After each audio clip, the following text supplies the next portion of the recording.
All right, welcome to the Young Turks. Cenk, your Granicus bear with you guys. Oh my God, it's a super duper exciting week. No, you guys don't get it. Super duper. Okay, not one, I promised you one, wrong. Two dramatic announcements this week. One will be on Tuesday, the other one will be on Thursday. Could one of them be an endorsement? Could be. Okay, but then what would the other one be?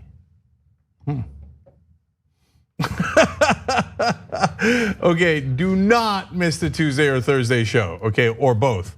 Now, speaking of which, we have an Ask Me Anything tonight, okay, at 8 o'clock Eastern. That's on YouTube Superchat, so you're gonna have to go to youtube.com/TYT to participate. That's tonight. You could ask me anything other than what the two announcements on Tuesday and Thursday are. Keeping it real. All right, we do have campaign news and we do have Trump news, of course, as always. By the way, you can get this shirt on shoptyt.com. Squad goals.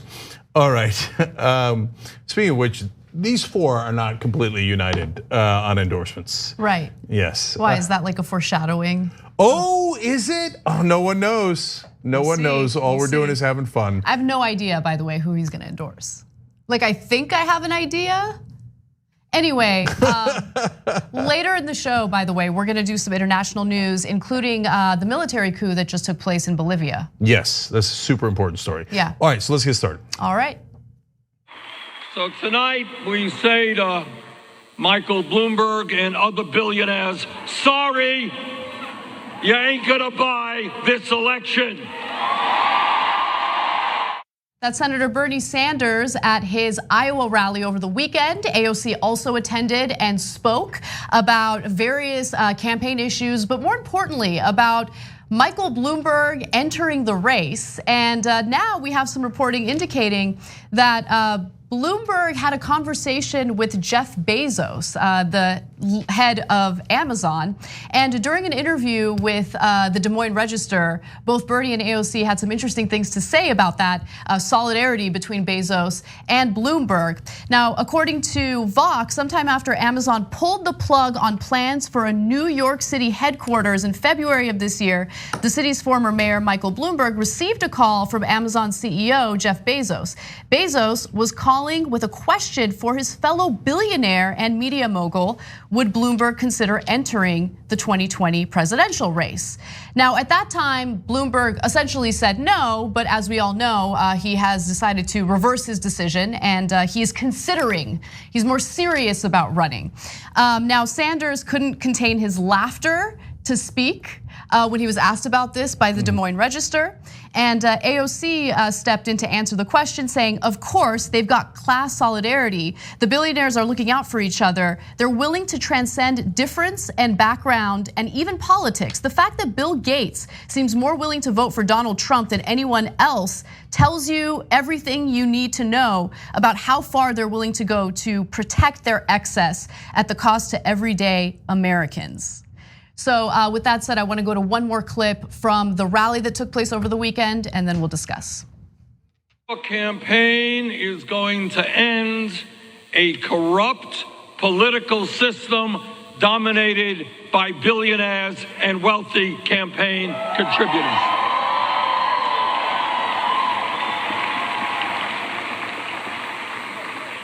Our campaign is going to end the grotesque level of income and wealth inequality which exists in America today.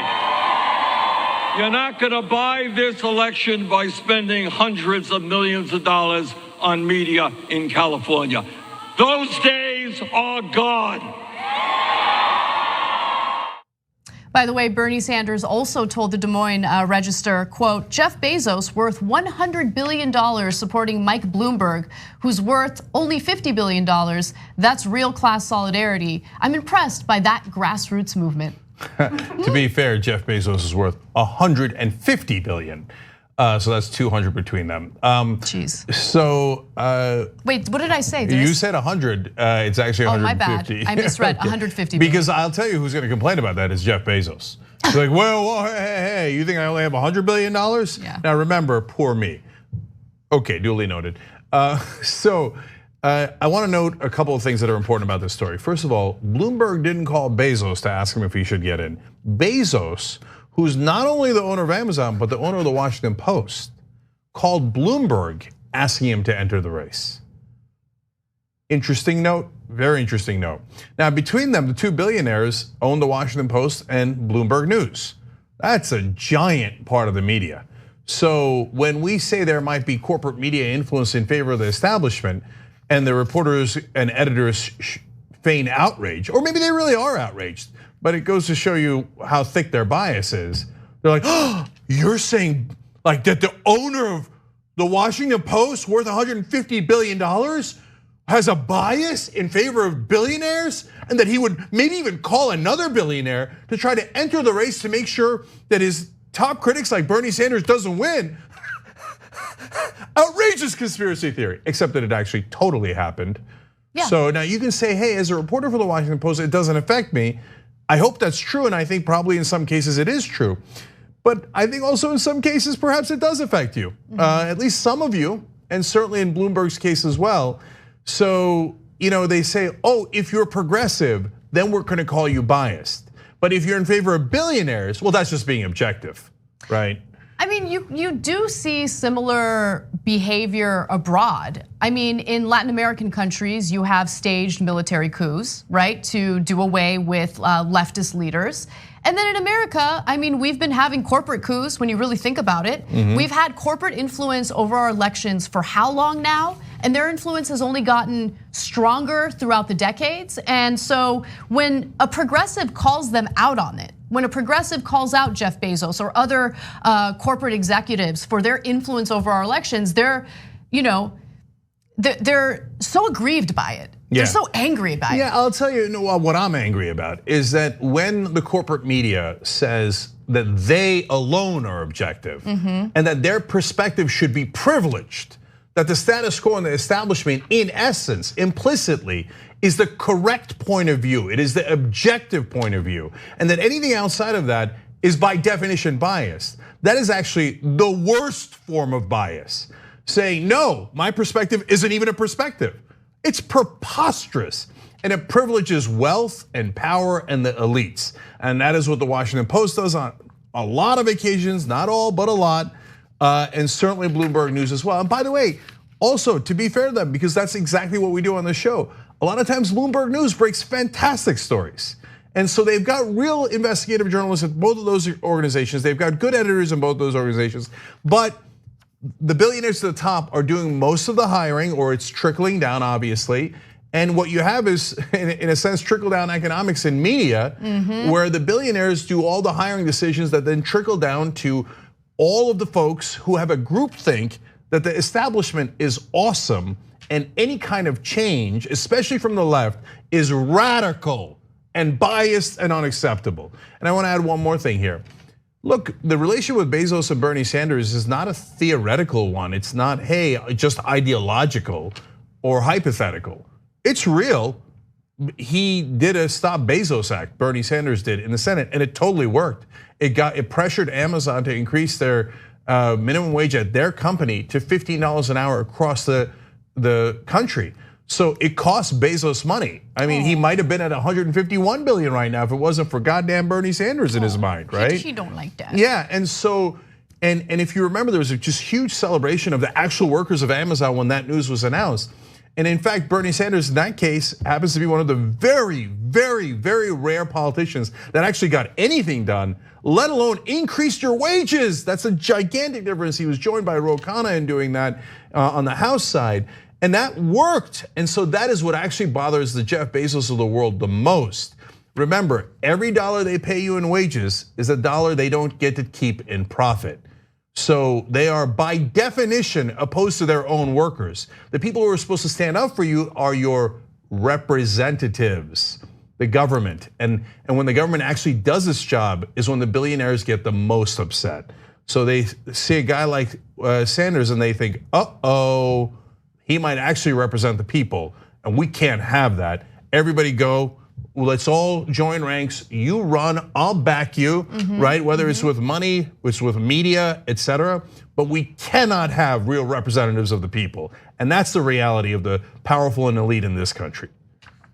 Yeah, and look, I just want to say one final thing. I think that Bernie Sanders and how he's really stuck to this message, this economic populist message, and it's not insincere. He's not doing it for political gain. He's been fighting for the same things for decades.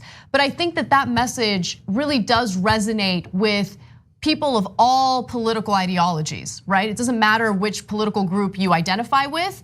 If you're a worker in America, you feel how this economic system is rigged against you. So that message resonates with so many people, including people who ended up voting for Trump. So I think this is smart. I think it's really focusing on the issues that matter most to Americans overall, and hopefully, the primaries work out for him, because I think that he has one of the best messages when it comes to fixing this broken economic system.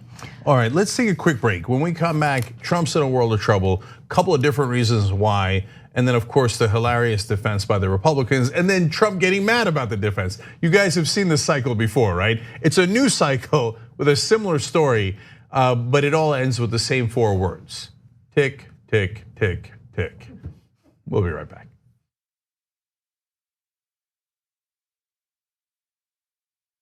I'm old enough that I remember when Captain Crunch put the berries in it. Yay, crunch berries! And I was like, ooh, the fake berries. Remember? We're gonna try that. We did a story back in the day about how a woman sued, General Mills. She'd been eating it for 4 years, right, believing that it was actual berries. Yeah. She's like, these aren't real berries at all. Yeah. I'm like, I got news for you. Captain Crunch isn't really a captain or a person. Joining me now, legendary whistleblower and American hero, Edward Snowden. First question is, hey, where are you? I'm in my apartment in Moscow. All of a sudden, in the studio, Jim Gaffigan, everybody. Mental illness is, completely undiagnosed in our society. It's not about a particular administration. It's about a broken system of power, and through that, really the instrumentalization of a system of not justice, but injustice. People understand whether they claim to deny climate change or not. Our collective house is in crisis. We're also dealing with the legacy of 40 years of economic policies that have made people's lives more precarious. Sometimes you got to force people into their humanity. Sometimes you have to shake people into empathy. Senator Elizabeth Warren joins us in the studio. Healthcare is a basic human right, and we are fighting for basic human rights. In order to actually achieve that vision of everyone having access to the same resources and getting to determine the outcome of their life, we have a lot of work to do, and it needs to start right now. Here's something you may not know. When you deposit your money in a big bank, it doesn't just sit, safe and secure, in a vault. Instead, your money could end up building oil pipelines, mining for coal, or drilling in the Arctic. So if you're concerned about the planet, give your money something good to do. Make the move to green with Aspiration's fossil fuel-free account and join the thousands each week who are switching to save their dollars and save the planet at the same time. The Monsanto Corporation continues to sell a herbicide called Roundup, but you should know that that herbicide is a potential killer. Recent studies have linked Roundup to significant increases in non-Hodgkin's lymphoma. That's a cancer that can be devastating to you and the people you love. While Roundup continues to cause cancer, Monsanto continues to make huge profits from the sale of Roundup. They will not take it off the market. If you or a loved one are exposed to Roundup at work or home and then developed non-Hodgkin's lymphoma, you may be entitled to financial compensation, and it's important for you to take action now and hold Monsanto accountable. Cenk Uygur joins us. We are progressive and unapologetically so. Very happy to say that millennial and Gen Z generations are massively progressive along with us. Democrats, they've been so weak for so long. For God's sake, fight for your side. I would not like to compromise with Republicans. I would like to defeat them. Lynn, do you support Donald Trump? Yes, I like Donald Trump. Well, that's why we think you're racist. The 5 black kids in Central Park did not commit the rape. He said, who cares? Keep them in prison anyway. They probably did something. He's a terrible guy. Very fine people on the side chanting, Jews will not replace us. He says we should ban all Muslims. Well, that's bigotry by definition. He said it during the campaign trail over and over again. Called Latinos criminals and rapists. See, you're used to Republicans being strong on television and Democrats cowering. New day in America. Progressives, we actually fight back.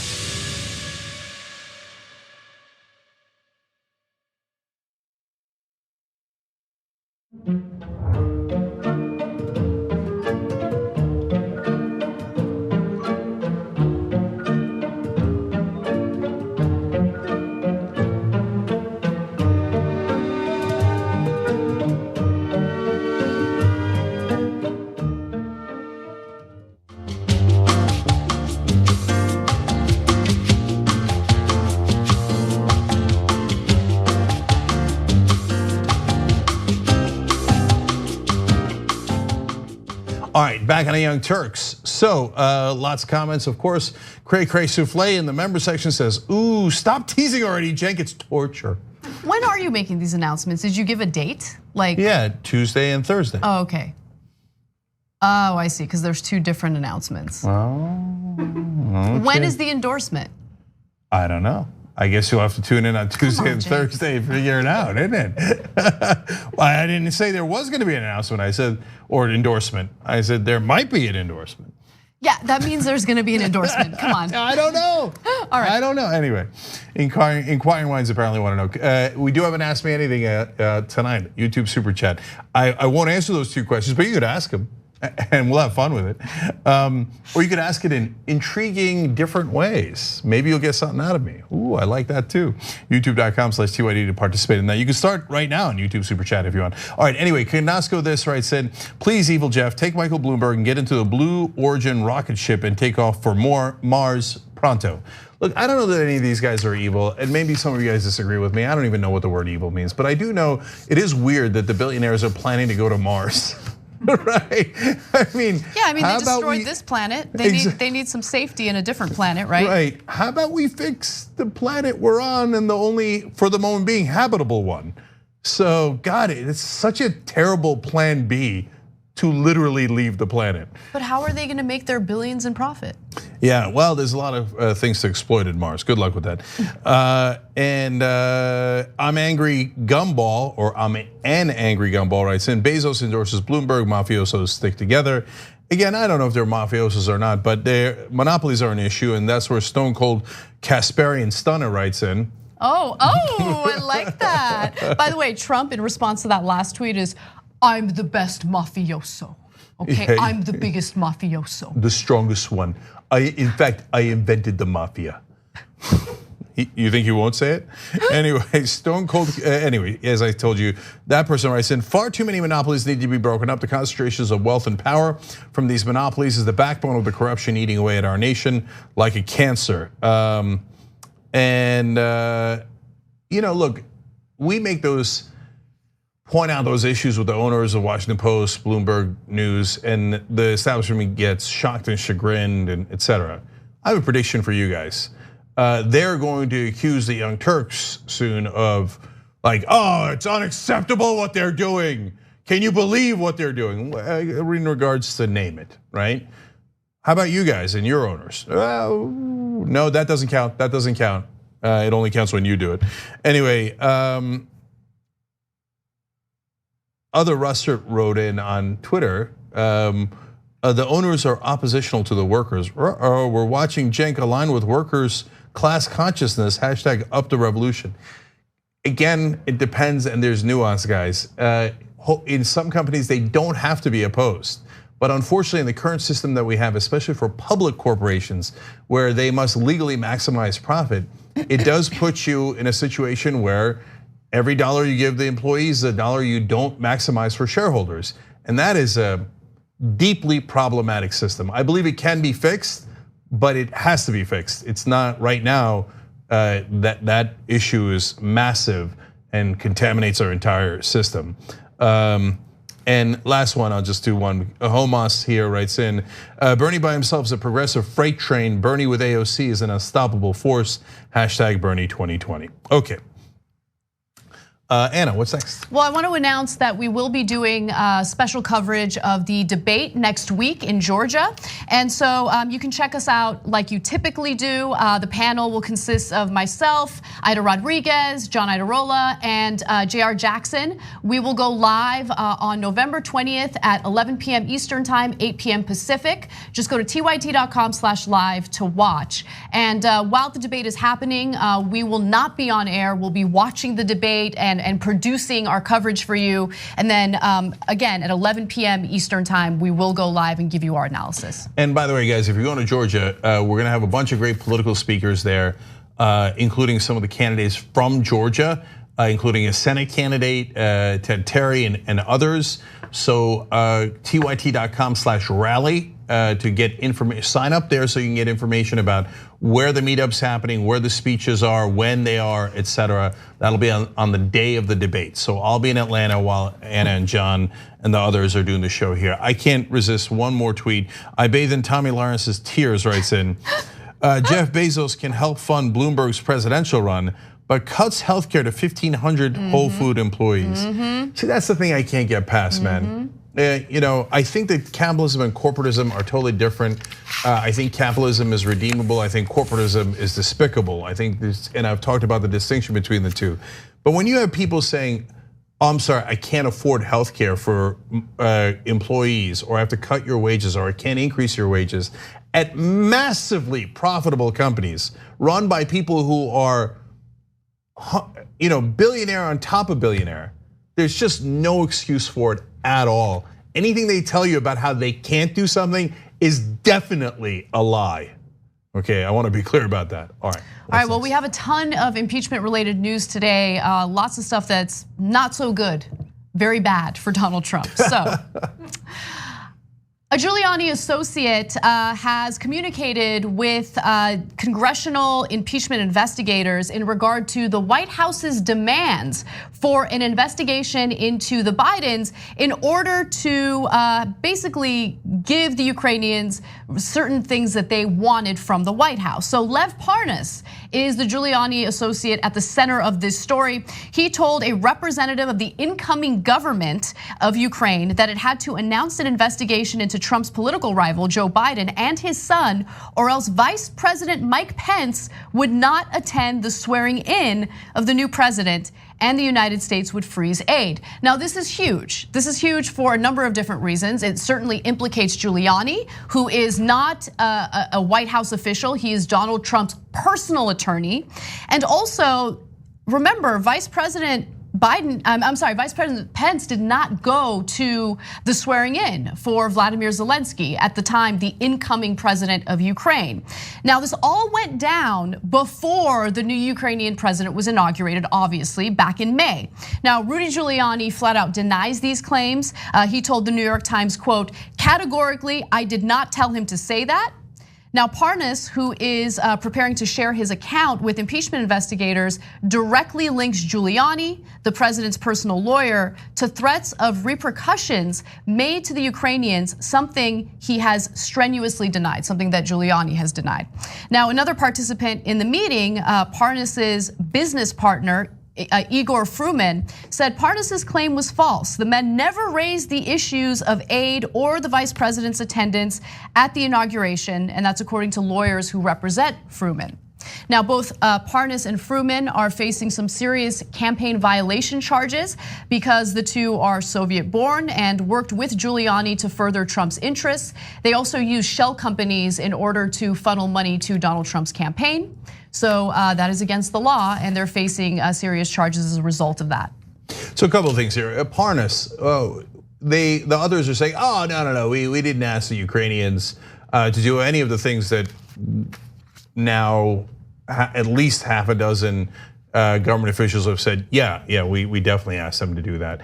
And now, of course, these guys are being investigated partly for that. So they say, no, I didn't do it. We didn't do it. But Parnas says, yes, we did do it.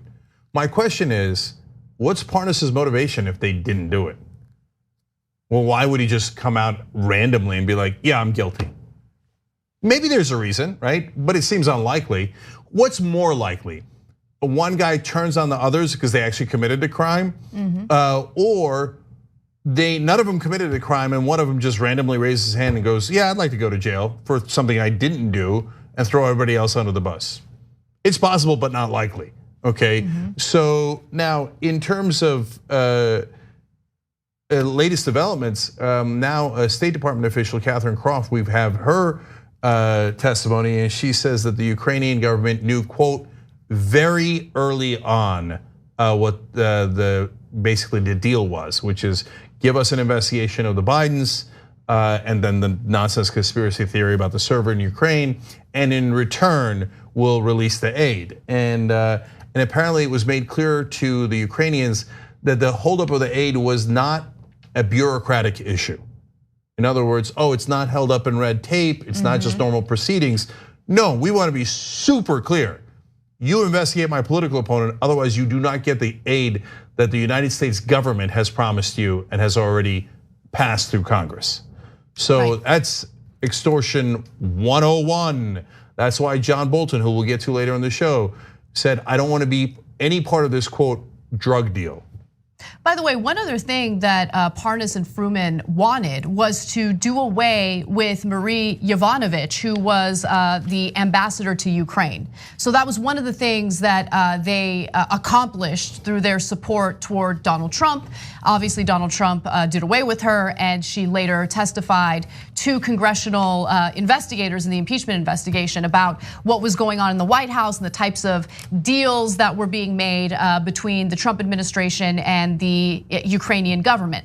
But with that said, I do want to warn you guys about a new defense that's bubbling up with the Trump administration, and it's this idea that Donald Trump knew nothing about what was going on. In fact, Donald Trump himself never ordered anything. It was just his own personal lawyer, Rudy Giuliani, acting independently and doing all this stuff totally separate from Donald Trump. But that defense makes absolutely no sense. What would Rudy Giuliani get out of that as Donald Trump's personal lawyer? So look, now there's so many people under the bus, it's kind of tipping over, and even people under the bus are a little confused. Wait, who's throwing who under the bus here? We'll get to Mulvaney's role in all this in a second, because he's also thinking, wait, I'm gonna throw you before you throw me. But as it regards to Giuliani, this is a really interesting wrinkle.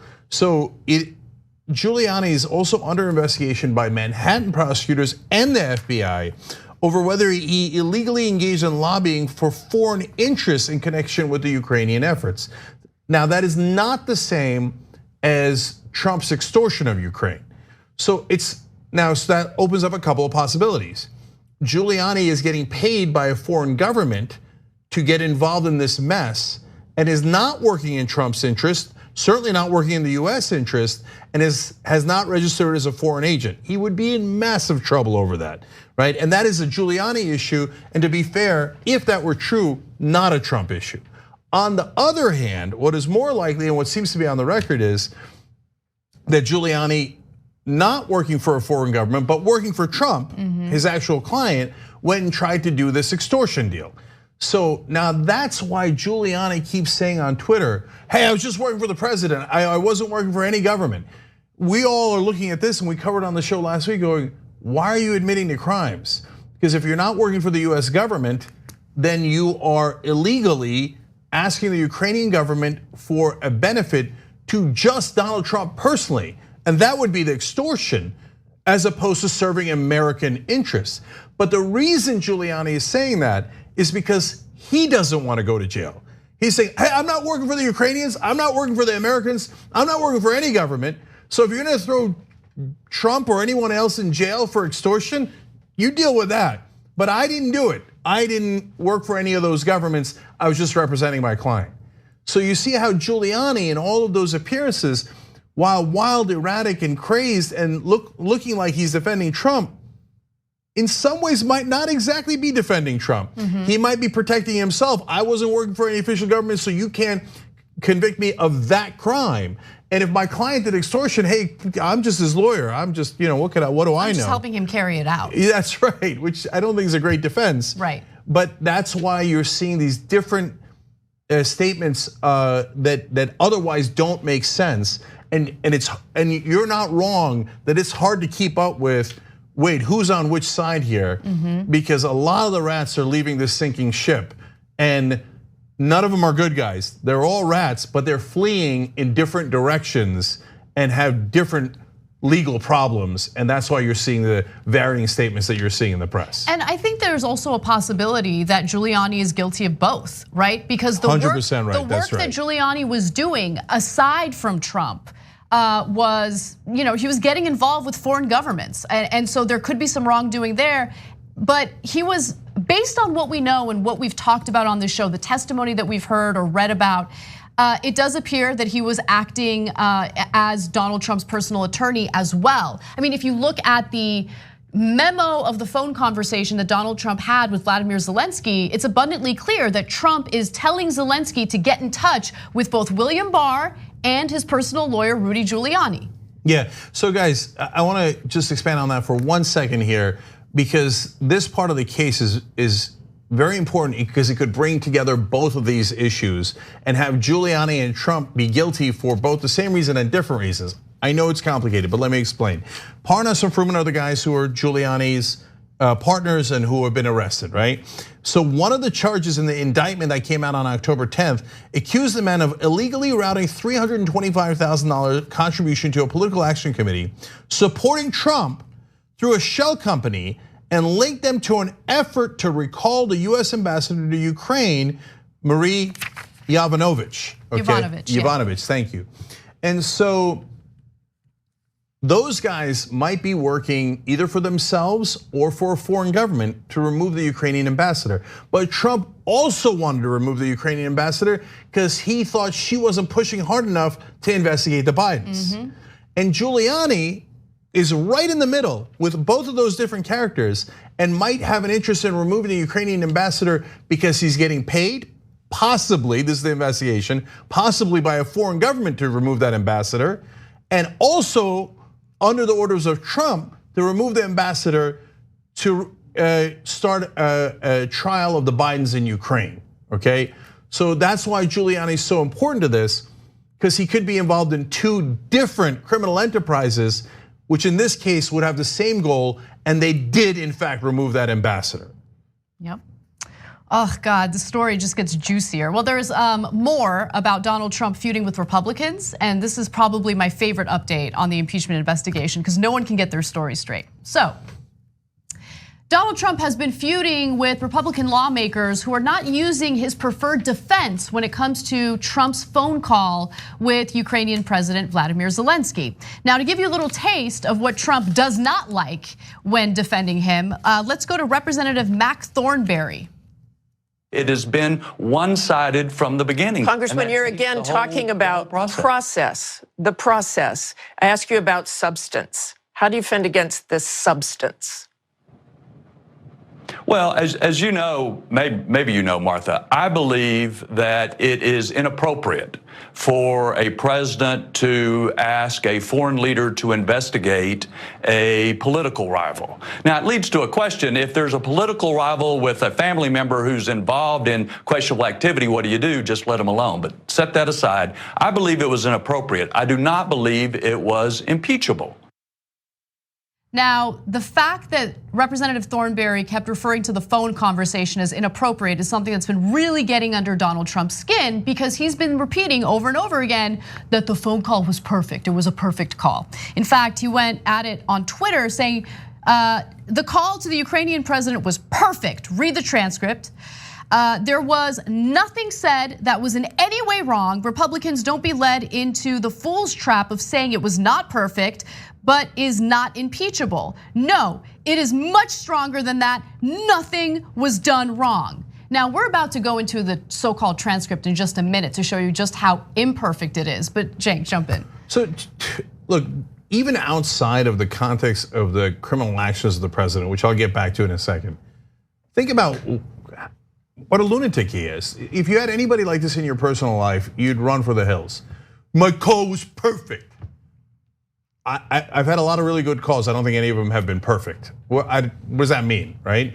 And not only does he keep screaming into the ether, my call was perfect, like a lunatic, but he is now insisting that other Republicans subjected themselves to this humiliation of having to go on TV and saying, yes, the president had a perfect call. I mean, how many other perfect calls has he had? No, he would argue that everything he does is perfect. He's never made a mistake in his life, unless it comes to legal settlements where he has to admit guilt in order to settle the case. Do you know anyone in your personal life who thinks everything they do is perfect and is not a lunatic? Right, okay, so now back to the criminality. So the representative says, well, inappropriate, but not impeachable. Well, what do you mean inappropriate? It's illegal. Right. Both counts are illegal. You can't solicit work from a foreign government for your own political campaign, and you also can't do extortion. So they're both illegal. So are you saying, and this is what should be clarified by reporters, that yes, you acknowledge that they are clearly illegal? I mean, there's statutes. The statutes match this perfectly. There's no disputing it, right? But you're basically saying, and then look, sometimes in some ways the Democrats said this in the Bill Clinton impeachment. Yeah, but it's not illegal enough. And maybe that's an interesting case to make, right? In the case of Bill Clinton, he told a lie about his affair. I don't particularly care about that lie, so I'm keeping it real, right? And I said that back when I was a Republican and they were doing impeachment. Now, so is that at the same level as extorting a foreign government? No, it's not. not. And betraying national security interests? I don't think it is. I don't think anyone could make a reasonable case that it is. But at least make that case and be honest. Don't give me this stuff with like, I mean, look, it was armed robbery, but I find that inappropriate and I'd rather not prosecute. Okay. All of these Republican lawmakers are, again, just looking out for their own political interests and the future of their political careers. That's all they care about. On one hand, they understand the nature of that phone call, and they understand that defending that phone call is unacceptable, right? They wouldn't defend that phone call if it was any other politician. But because Donald Trump is still popular with the Republican base, they feel this need to defend him without really defending him. And Trump sees it for what it is. And that's why he's calling them out and saying it's a perfect call, it's a perfect call. And he's demanding that they regurgitate that nonsense. Now, in his tweet, he said, read the transcript. First of all, I would love to read the actual transcript, which is still being held in a top secret server because the call was obviously not perfect. But we do have the summary or the memo of that conversation. And so let's talk about how imperfect it really was. I'm just gonna read you a few excerpts, right? We can't read the full thing right now, but these are the parts that were problematic to say the least.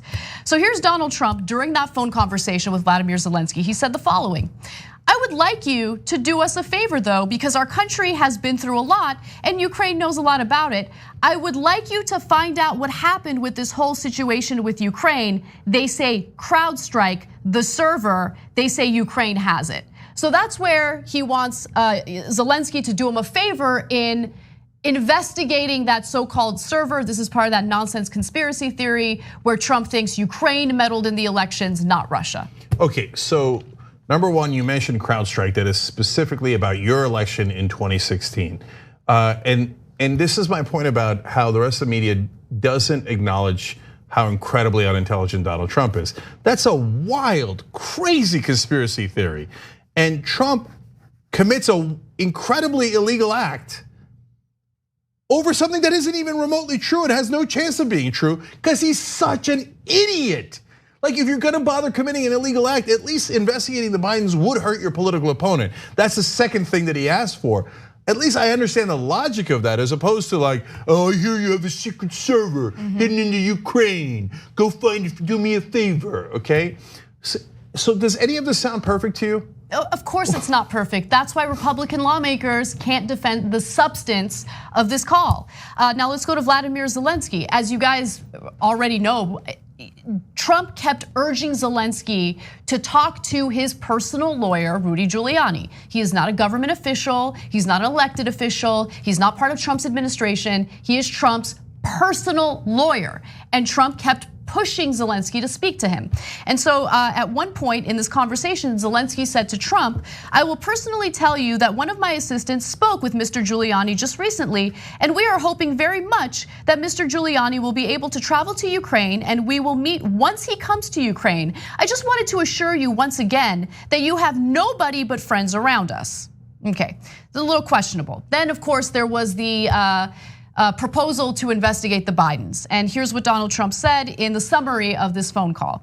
The other thing, there's a lot of talk about Biden's son, that Biden stopped the prosecution, and a lot of people want to find out about that. So whatever you can do with the Attorney General, meaning William Barr, would be great. Biden went around bragging that he stopped the prosecution, so if you can look into it, it sounds horrible to me. By the way, the prosecutor who got fired was actually stagnant in the investigation into Burisma, right? Now, do I think Biden's son working for that gas company was an issue? Yes, I think that that's a perfect example of abuse of power. But the way that Trump has spun this to make it appear as though Biden interfered in that investigation and did away with that prosecutor is just a flat out lie. So if you don't know this, the United States government does not send randos that are not in the government to negotiate with foreign governments. That just never happens. So Obama didn't send his accountant to negotiate with Botswana. Clinton and Reagan didn't send their plumber to negotiate with Canada or China. It's not a thing. And so even if you think that's not illegal, well, it's certainly inappropriate and totally unprecedented. Does it sound perfect to you? So one other issue in that memo was, it's an issue that comes up a lot with Donald Trump. You have foreign leaders purposely booking rooms in his properties to garner support or favors from Donald Trump. And that came up in this call where Zelensky said, quote, last time I traveled to the United States, I stayed in New York near Central Park and I stayed at the Trump Tower. I will talk to them and I hope to see them again in the future, meaning his friends in the United States. I also wanted to thank you for your invitation to visit the United States, specifically Washington, D.C. So there was a lot of, look, that's not, you can maybe say, or maybe he's just being nice and he's saying that he stayed at Trump property. But it's well known that again, foreign leaders, foreign politicians will stay at his properties in order to get into his good graces. And I think that's the case here. And finally, one other point from Zelensky's portion of that call. He said, quote, on the other hand, I also want to assure you that we will be very serious about the case and will work on the investigation. So the investigation into the Biden. So he had to keep assuring Donald Trump, don't worry, we got you, we're gonna give you what you want. So as I've told you before, the reason that Trump keeps saying that it's perfect is because he thinks he committed the perfect crime. Oh, well, I robbed the bank, but I was wearing a mask, so you couldn't tell who it was. Meanwhile, it's a guy with a long red tie and tiny hands and orange hair, but he's like, it was the perfect entry into the bank, okay? You'd be like, what do you mean perfect, dude? We can see it's you with a mask on, right? But that's what he thinks he's doing here. He's like, I asked him to do a favor. I said investigate the Bidens, but I told Giuliani ahead of time and Mulvaney to stop their aid and tell them I'm stopping their aid, but I didn't say it on the phone call. That was perfect. Yeah, he is that dumb. And that's why Republican lawmakers are having a difficult time defending the substance of Donald Trump's conversation with Zelensky. And I want to end this with one more clip from Representative Thornberry, because just get a load of what he compares Trump to. Process, y'all always want to say substance, not process. There's a reason we let murderers and robbers and rapists go free when their due process rights have been violated. We believe the integrity of the system, the integrity of the Constitution, the integrity of the processes under our legal system is more important than the outcome of one particular case. Not a good defense.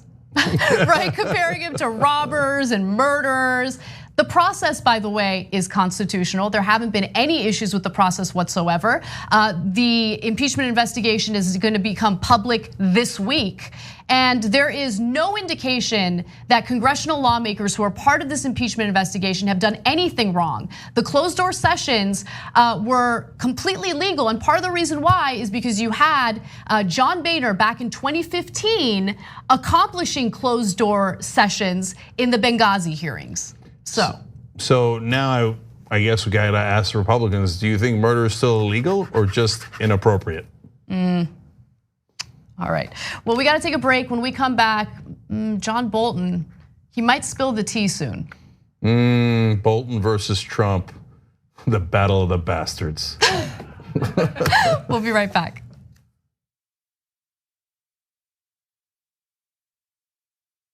Now baby, move that fat, baby, move that fat. We thugged out.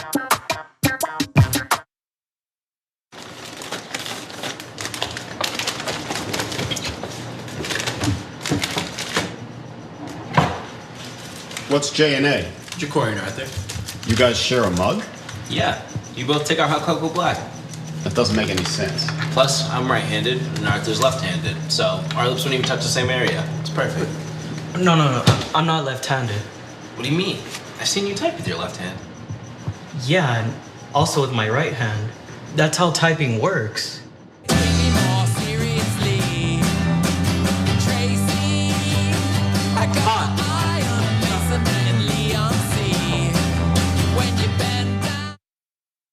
So this is what democracy looks like. When I think back to the debates in 2016, this was a very different party that was debating. First time in my lifetime that I've actually had progressives represent us. Bernie Sanders has changed the arithmetic. This whole debate tonight was shaped by progressives. We have to live our values every day in a campaign. She came with receipts. That was her strongest moment by far. This is going to be one of the best primaries we've ever seen. This is what we've been saying would happen, and now it's playing out on the debate stage.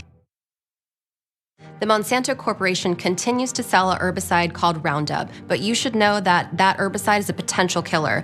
Recent studies have linked Roundup to significant increases in non-Hodgkin's lymphoma. That's a cancer that can be devastating to you and the people you love. While Roundup continues to cause cancer, Monsanto continues to make huge profits from the sale of Roundup. They will not take it off the market. If you or a loved one are exposed to Roundup at work or home and then developed non-Hodgkin's lymphoma, you may be entitled to financial compensation.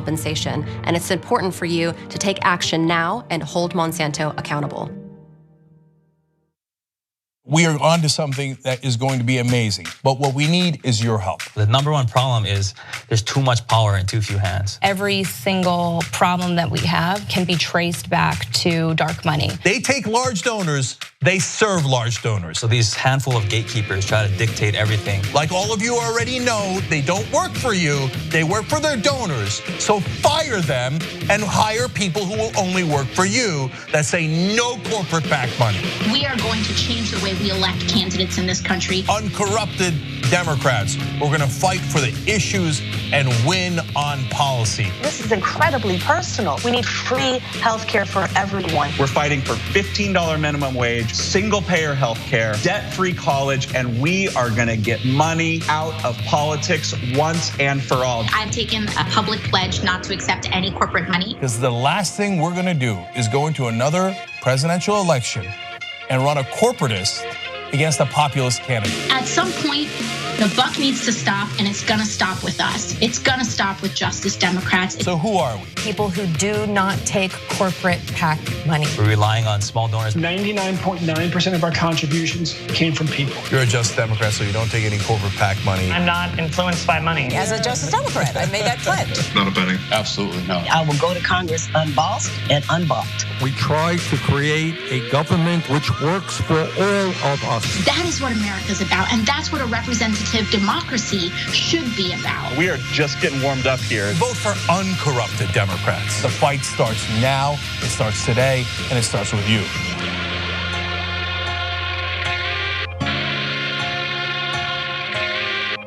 I've been honest with him. Like, yeah, I was upset with you and I should have done it. But instead I was like, I'm just trying to protect my engagement ring.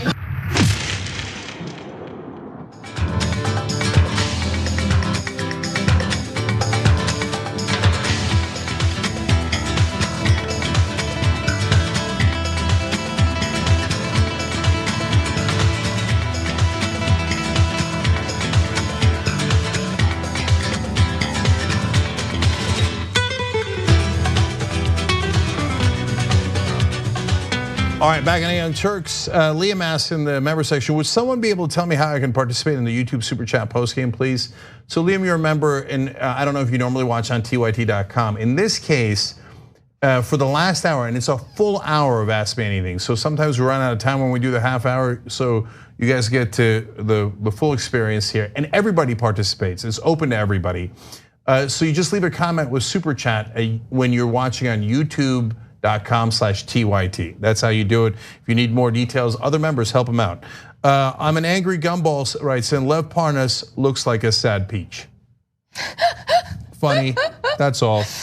Oh man, I want to look at his picture now. Yeah, no, I remember the picture. You're right, he does. They were both not perfect looking. Yeah, not perfect in their mugshots. Juicy Avocado says, I was watching Why We Hate on CNN, and there was a clip from TYT with Cenk. Glad to see you made it into another documentary. Oh, okay. Honestly, I didn't even know that. Okay, so I'll have to check that out. Thanks for letting me know. It turns out people watch us online and then put us into a lot of documentaries. Yeah, including, by the way, producers of The Daily, so hey. Oh, really? Yeah, they've used at least in 2 episodes, and I like that podcast a lot, so it like, I'm a fangirl. So when they used a few snippets in 2 different episodes, I got really excited. Oh, okay, no wonder she likes The Daily. Biased. Okay, anyway, all right, let's keep going. Thomas says, if Giuliani wasn't working for the government, why did Trump tell the Ukrainian leader to speak with Giuliani? Why did Giuliani make that call to the Ukrainian leader? It's a great question. Think about it, guys. So Trump, if it's so perfect and Giuliani doesn't work for the American government, who does he work for and why is he talking to the Ukrainians? It's obviously for your personal benefit. No ands, ifs, or buts. Now, last comments from Twitter. Drew says, so Cenk is going to endorse someone. I'll bet it's going to be Bloomberg. Can you imagine? I would be so embarrassed. That would not happen. It just wouldn't. I wouldn't let you. Drew continues. I'd tie you up in a basement somewhere before you did something like that. So you'd be my Ablo? Okay. Drew concludes, the timing is too coincidental. Okay. So I did tell you that the announcements would be dramatic. So, could you imagine?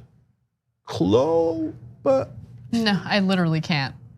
That would be hilarious. I would laugh because it would be a joke. 2 dramatic announcements, Tuesday and Thursday. Don't miss the show. Anna, what's next? All right. A lawyer representing former National Security Advisor John Bolton indicates that Bolton has some juicy stuff that he can share with impeachment investigators. However, they want a judge to rule on whether John Bolton can actually testify. Now, this is a weird thing to say because as we know, there have been a number of Trump administration officials who have complied with congressional subpoenas. They have testified, they have given their depositions. Earlier, Bolton was supposed to give a deposition, but he didn't show up. And the argument was, well, we're getting word from the White House that we should ignore the subpoenas, we should not comply. On the other hand, we're getting these congressional subpoenas, we don't know what to do. Now, I don't really buy that argument, but nonetheless, the letter that was put out by Charles Cooper, who is Bolton's attorney, is fascinating because again, it indicates that Bolton was in on various meetings, was personally involved in many of the events, meetings, and conversations about which you have already received testimony, as well as many relevant meetings and conversations that have not yet been discussed in the testimonies thus far. Drums. Okay, so that's some significant drama right there. Well, so this is a really weird and interesting game of chicken because Bolton clearly wants to testify and he wants to first absolve himself. So you say, and that's why his people that have been in the meetings with Bolton have already testified that he said, I don't want any part to do with Mulvaney and Giuliani's drug deal.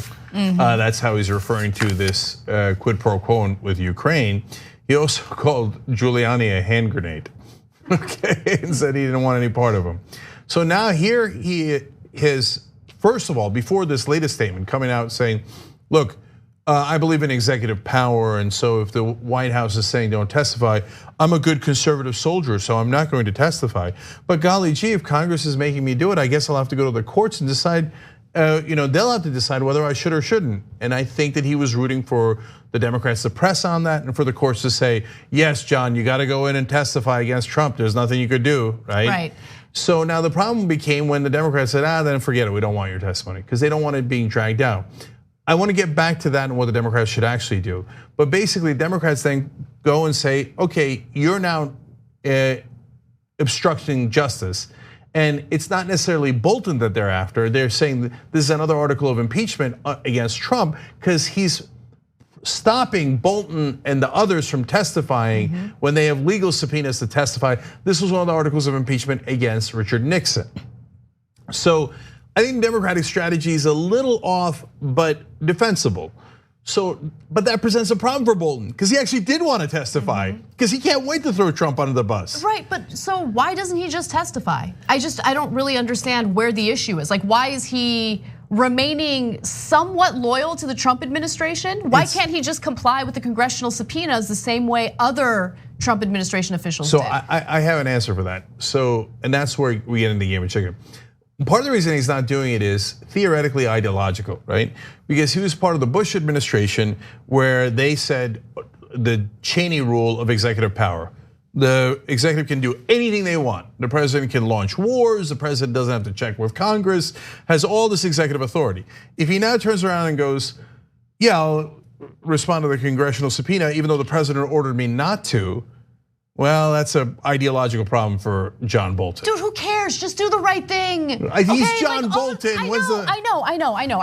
And believe me, I don't have all this faith in John Bolton. I know who John Bolton is, okay? I know that he is a questionable mustachioed man who who cares about your ideology right now, right? Like, again, everyone in Washington is fueled by their own, all of their motivation is about their own reputation and their own political careers because he's thinking about his political career. That's what he's thinking about. That's what John Bolton's thinking about. He's not thinking about his principles. He's not thinking about let me do the right thing based on my values. He's thinking about how is this gonna impact me in the future? You're an old dude, okay? Just do the right thing for once in your life, just once. Before we get back to the substance, 2 fun things. I like how I'm just so sick of these self-interested jerk-offs. Okay, and then there's that. Okay. That's what happens when you can't curse. You come up with words like that. Okay, yeah. So that is a real word. So I like when she was imitating John Bolton, she was like this. I don't think John Bolton's ever done that in his life. Okay, and when you said mustachioed, I thought you said pistachioed. And I was like, Gross. Anyway, so now back to the substance. So when the Democrats say, well, we don't want your testimony, then Bolton sends out his lawyer to do the story we're reporting on today, where the lawyer goes, but wait, no, you don't understand. He's not just backing up the old stories. He has new stories you haven't even heard of. Plus, all the other ones are reporting stories of meetings that happened that were ordered by the president, but the president wasn't in the room. Whereas Bolton was in the room with the president and got direct orders. So he desperately wants to testify. At first, I wasn't sure. I was thinking maybe this is his way of helping the Republicans and Donald Trump by delaying the testimony and delaying the impeachment hearings by dragging it out in courts. But now with this latest letter from his lawyer, no question he wants to testify. Yeah. So that means now the Democrats and John Bolton are in a game of chicken, right? And the Democrats are saying, oh, you want to throw Trump under a bus? Well, I guess you'll have to defy that executive order. And Bolton's like, I don't want to defy the executive order, but God damn it, I want to throw him under a bus. Cenk, this is also what I don't understand. As a salty human being, right? It's very rare, in fact, nearly impossible to find yourself in a situation where you are feeling that salt, right? You have this saltiness toward one specific individual. It's very rare that a gift is handed to you where you get to retaliate. And at the same time, do something right in your retaliation. Yeah. What is wrong with him? Well, he's never done anything right in his life, so he's totally conflicted. I just don't get it. He doesn't deserve these gifts. So, and you could tell from Trump, he said recently, I'm not concerned about anything. It seems that nobody has any firsthand knowledge. There's no firsthand knowledge. Now, notice that criminals talk about people not seeming to have firsthand knowledge. That's like a criminal saying, oh yeah, you don't have the evidence. In other words, the evidence exists, but you're saying, ha, you don't have it yet because I did a perfect call. So Bolton apparently might have the direct evidence. Besides which, guys, all the other stuff is direct evidence. That's all nonsense. It's not hearsay. You don't have to have somebody saying, yes, I am going to rob a bank at 7 p.m. for it to be a bank robbery, okay? There's plenty of witnesses, et cetera. But this boils down to Bolton versus Trump, the battle of the bastards. And the question is Bolton gonna, are the Democrats, first of all, going to change their strategy and go, let's also pursue that? I actually would counsel in favor of that because I say all of the above, right? Pursue the subpoena through the courts for Bolton. Meanwhile, continue on impeachment, go nuts, right? You don't need Bolton, but maybe by the time you're rolling around to all of this being adjudicated in the House or in the Senate, then you'll have your court ruling and then Bolton can come in with a finishing blow. Right? So I would counsel them to do both. I don't think either one stops you. And it also doesn't stop you from pursuing the obstruction charge against Trump, because no matter which way the courts rule, Trump is trying to obstruct. That there's no question about that. The very act of Trump telling Bolton and the others not to testify is obstruction. So that doesn't hurt your case at all on the obstruction charge. So give them everything you got if you're the Democrats. Fortunately, as usual, they're not doing exactly that. But if I know Bolton, that dude loves war too much not to go to war here. Yes, this is the right opportunity, Bolton. This is when you should go to war. And his ego is too large to get fired and not to get payback. What's larger, your ego or your mustache? Okay. People want to know. And in the end, hear me now, quote me later. No matter what the circumstances, courts, not courts, Democrats say yes or no, it doesn't matter. Bolton will testify against Trump because it's eating him up. And he can't let it go. He's not a Democrat. He's a super hard right-wing Republican, and they love going to war, and they never let stuff go. So Bolton will come back and give one last blow to Trump. Give in to the salt. Just give in. And the last words Trump might say is, "Et tu, Bolton, eh?" It's all right. It's all right. We should probably end that clip on, given to the salt. That was better. Just kidding. All right. Okay, we got to take a break. But when we come back, Nikki Haley. I love that story. This story is bananas, okay? You don't want to miss it. She's also spilling some tea, but what are her motivations? We'll tell you more when we return.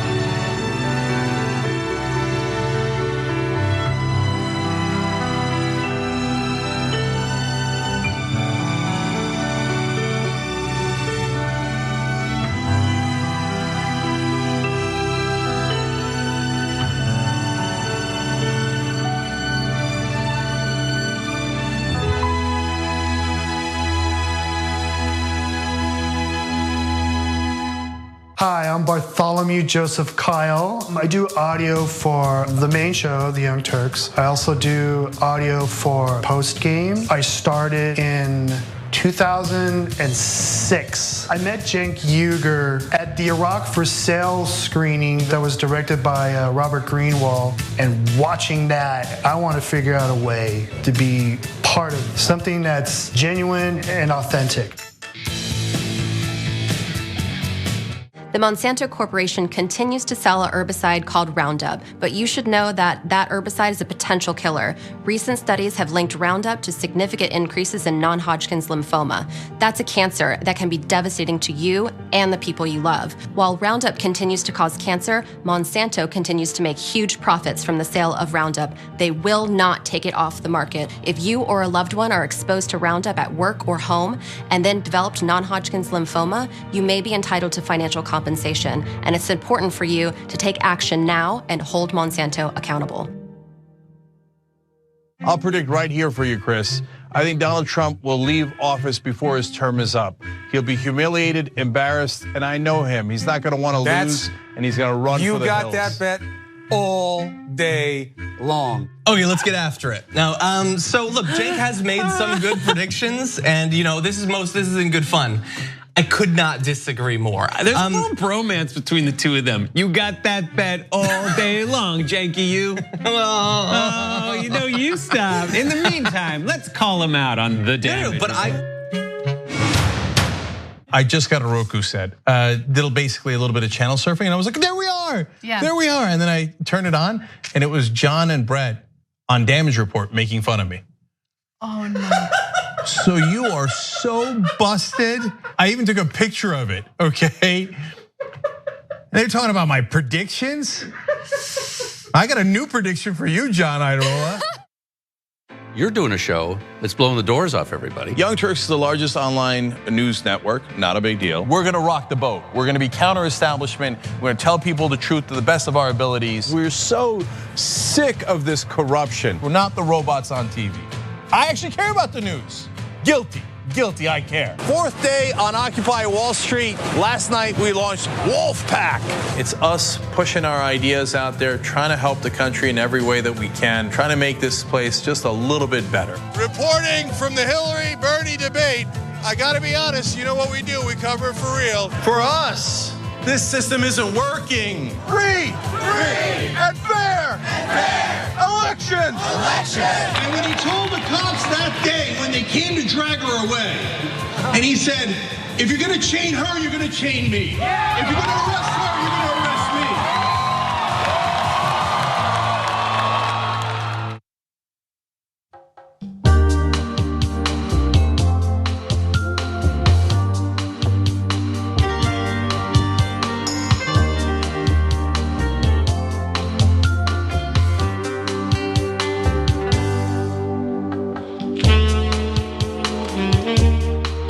All right, back on the Young Turks. Jane Locke writes in, is there any face in America other than John Bolton's that just screams, Hey, you kid, get off my lawn. 100%. Totally. With pistachio stuck in his mustachioed face.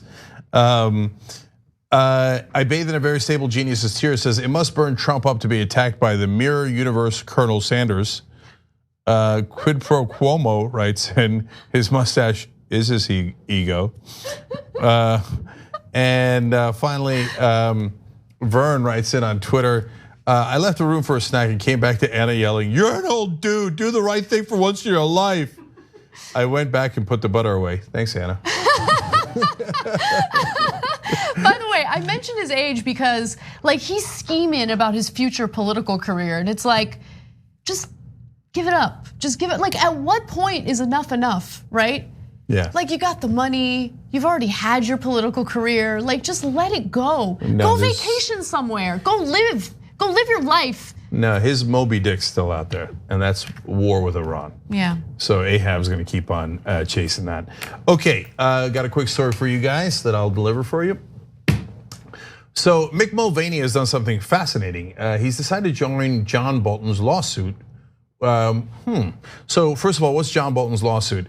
He is going to the courts. His deputy first filed it, saying, "Hey, listen, the president says don't testify. Congress says I must testify.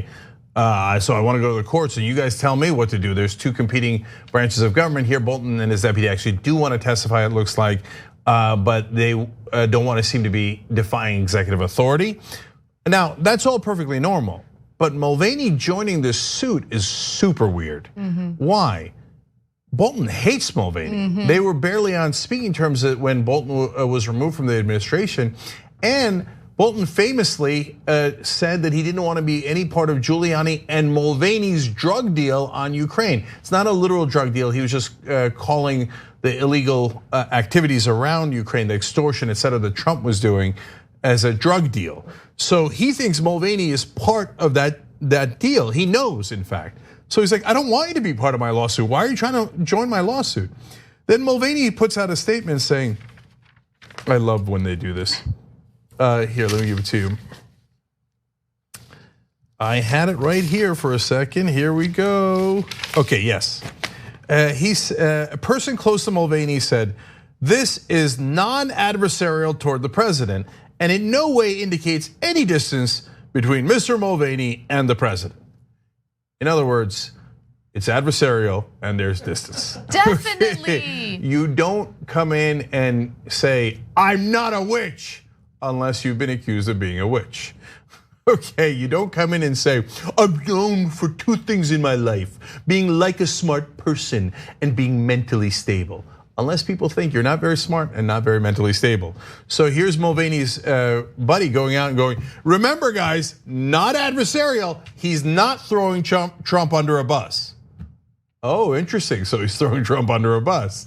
And even the New York Times points out, it lays bare a deepening divide among the top advisors to Trump.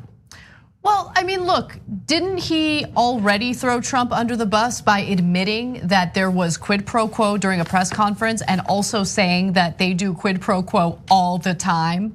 I mean, and look, obviously Mulvaney stepped in it during that press conference. He wasn't prepared, he wasn't prepped properly, and so he said things that don't make Donald Trump look so great when it comes to this impeachment investigation, especially since Trump keeps repeating over and over again that there was no quid pro quo. Now, that led to Trump being very upset with Mulvaney. So yeah, there is a deepening divide, and it's wonderful to see. And in fact, that goes towards why Mulvaney is joining the lawsuit, because it's an insurance policy. So Trump was mad that Mulvaney did what he asked him to do, and it accidentally admitted the quid pro quo. But Mulvaney tried to say afterwards, like, I talked to the president beforehand, meaning like he told me to say that stuff, and then when it blew up on me, he said it was me, right? And now there's rumblings that Trump might fire Mulvaney. So Mulvaney joining the lawsuit is a way of saying, now remember, I could testify against you like John Bolton wants to. Maybe I join that lawsuit so that I'm allowed to testify against you, so be careful who you fire. I think that's the message that Mulvaney is sending here. So we have this hilarious situation where Bolton says to Mulvaney, I don't want any part of you. Mulvaney says, no, I like you, Bolton, and I might be your partner soon in throwing Trump under the bus. Okay, we can team up against them. And Trump's like, okay, I already fired you, I might fire you. And you're both correct about the illegal things that I did, but I don't want either one of you saying it. So, as the White House turns. And it looks like there might be another worm turning. Yes. In fact, we do have a new episode of As the White House Turns, so let's get to that. So former UN ambassador Nikki Haley is coming out with a memoir, and while she was promoting it, she made some pretty significant accusations about Rex Tillerson and John Kelly, who are no longer in the Trump administration. So there's drama, which means there's a new episode of As the White House Turns. Made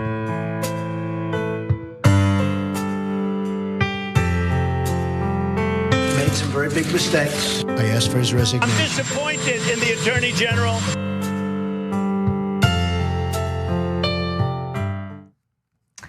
In Nikki Haley's memoir, With All Due Respect, she claims, quote, Kelly and Tillerson confided in me that when they resisted the president, they weren't being insubordinate. They were trying to save the country. It was their decisions, not the president's, that were in the best interests of America, they said. The president didn't know what he was doing. Now that is an actual excerpt from her memoir. And what she's alleging is that she was recruited by Tillerson and Kelly to be part of this rebellion within the Trump administration to kind of mitigate some of the damage that Trump's policies would lead to. Now, she talked about this a little more during a sit-down interview with Norah O'Donnell on CBS. Let's take a look. Kelly and Tillerson confided in me that when they resisted the president, they weren't being insubordinate, they were trying to save the country. And then the Secretary of State Tillerson went on to tell you the reason he resisted the president's decisions was because if he didn't, people would die. Do you memorialize that conversation? It definitely happened? It absolutely happened. And instead of saying that to me, they should have been saying that to the president, not asking me to join them on their sidebar plan. It should have been, go tell the president what your differences are and quit if you don't like what he's doing. But to undermine a president is really a very dangerous thing. And it goes against the Constitution and it goes against what the American people want. And it was offensive. Now, Rex Tillerson has remained silent following his departure from the White House, but John Kelly did respond to these accusations by Nikki Haley. Let's take a look at what he had to say. We asked them to respond. John Kelly tells Sunday Morning, if by resistance and stalling she means putting a staff process in place to ensure the president knew all the pros and cons of what policy decision he might be contemplating so he could make an informed decision, then guilty as charged. So there's two things here. One is the games that Nikki Haley is playing, and then the second is the substance, and I think the substance is getting lost here, so I really want to emphasize that in a second. So Nikki Haley is trying to thread this needle, and she does it throughout her book. Hey, I'm with Trump. I can't believe people are betraying him. Remember, if you're a Trump voter, eventually vote for me as president. But at the same time, hey, I'm not with Trump. I don't agree with his policies, and I'm such a bold person for speaking out because later when Trump self-immolates, she wants to have plausible deniability and go, I wrote in the book that I didn't agree with the policy. And she does it on multiple occasions throughout the book. So, and then she says like, oh golly gee, me thinking of running? Oh no, it never crossed my mind. Oh, it didn't cross your mind. You're not thinking about it now. Get out of here, right? Nobody believes that. It's totally scheming, lying, typical politician. That's who Nikki Haley is. We'll get back to that in a second as well. But now to the substance. Guys, we're losing track of the fact that there's insane stuff going on. Where his own Secretary of State thought, if I listen to the president's orders, people are gonna get killed because he's a moron and doesn't know what he's saying. Could you imagine if John Kerry said that about Barack Obama? Could you imagine? Could you imagine if Hillary Clinton said that about Barack Obama when she was the Secretary of State?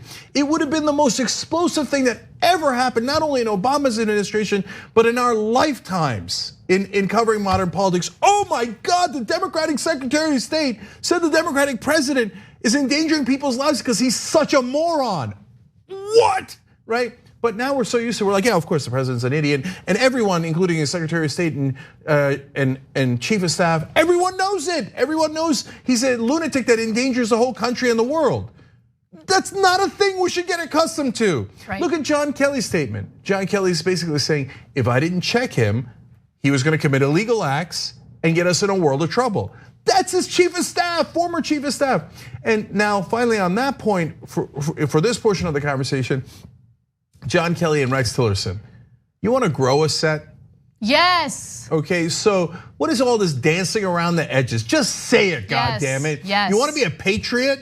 Then come out and say it when it matters. I don't care about your goddamn book 3 years from now, okay? What I care about is, you know there's a lunatic in charge. You know it as a fact. But yet you keep dancing around the edges, right? Just come out and say, look, I was in his administration. I dealt with the guy every single day. Completely mentally unstable. We are all in great peril. Right. And that's the reality, and they all know it. You're 100% right. And by the way, that includes Jim Mattis, who's no longer in Trump's administration, but it was abundantly clear that Jim Mattis had issues with the way that Trump was conducting foreign policy and how he was clearly breaking the law in various cases. You know, Jim Mattis is also dancing around it, and he's refusing to really speak out. Look, what is the point of you going to war to defend the country if you can't defend the country when it comes to this disgusting, crooked White House that is putting the entire, it's putting our democracy, our Constitution, everything in jeopardy? I mean, how do you not speak out against that? So like this whole thing, and this includes the anonymous op-ed, whoever wrote that for the New York Times and later wrote a book about it.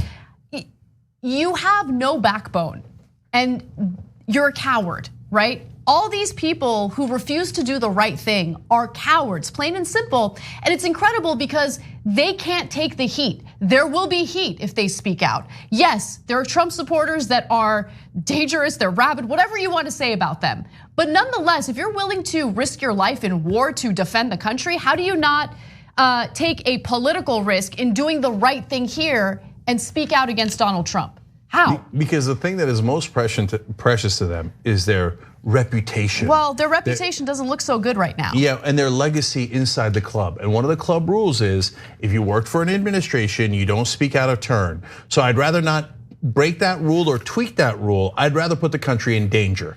That's what Mattis is saying, Kelly is saying, Tillerson is saying. They're all implicitly saying that exact same thing. By the way, I don't want to let Nikki Haley off the hook here either. She worked with Trump, and so throughout the book she says, well, I didn't agree with him on Russia. I think, and some things on Israel, I support Israel even more. Oh, please, neocons, help me to get elected president later. Don't worry, I'll declare wars on your behalf, and I'll target all your enemies, etc. And she's 7 different parts where she's clearly, she says, about Charlottesville, I was outraged by what President Trump did, but I love the president. Don't get me wrong, okay? And other people are betraying. I'm not, but I want it on the record that I disagreed with him when I run for president later, right? Right. And then she says, well, how about impeachment? She says there was no heavy demand insisting that something had to happen. Yeah, let me give you a little more from that actually. So do I think it's not good practice to talk to foreign governments about investigating Americans? Yes. Do I think the president did something that warrants impeachment? No, because the aid, meaning the military aid to Ukraine, flowed. Now, what she of course conveniently leaves out is that it flowed despite Donald Trump's wishes. Congress got wind of this really illegal activity and said, no, we authorize that aid. You must send it, otherwise you're gonna be in a world of trouble. And he's like, God damn it. And then he sent it, just like with the Russia sanctions. He didn't wanna do it. And then Congress passed it 98-2, and they said, you will pass those, and he had to veto it because it was, he didn't veto it because it was veto proof. But he said while signing it, I don't want to sign this, and I don't want to do sanctions on Russia. Vladimir, with all the money that I borrowed from you, remember, I didn't want to do this, okay? And so he did the same thing with Ukraine, so he gets absolutely no credit for that. And then look at her words.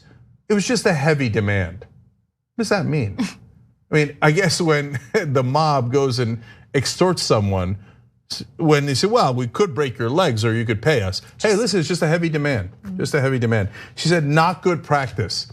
Yeah, breaking the law if you're the president, not good practice, but you might be underplaying it a little bit.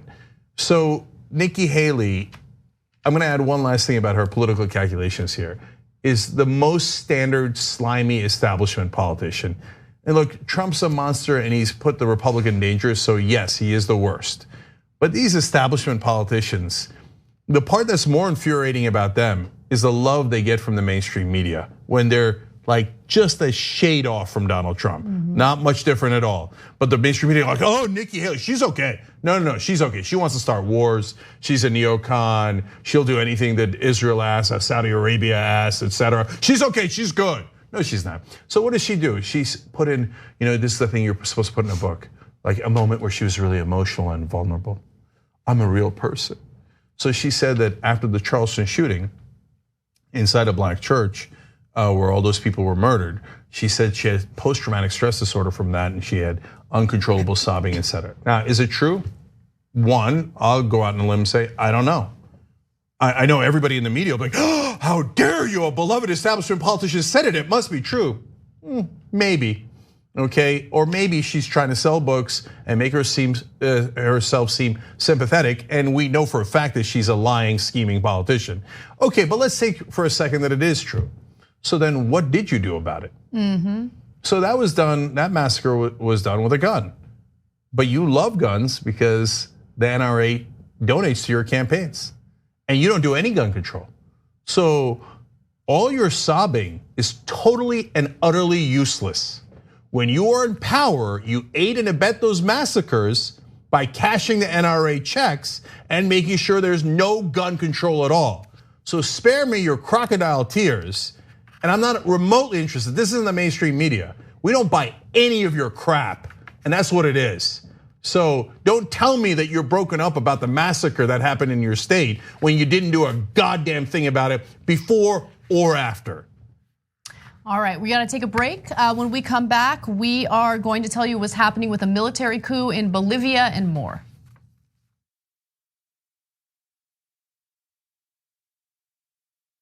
Welcome to the Damage Report. I'm John Idarola. This is gonna be a big one.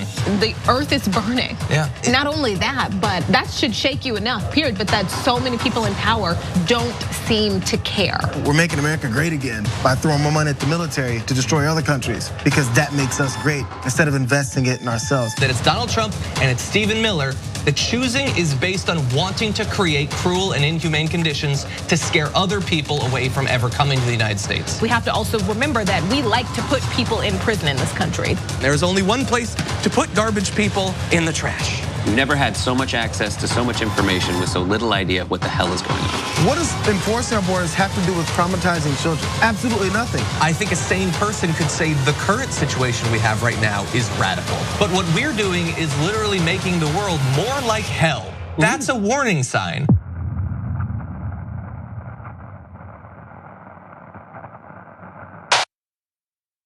All right, we got a graphic incoming. Putting it up, 3, 2, 1. All right, video next. And next video. And power panel. And dropping it.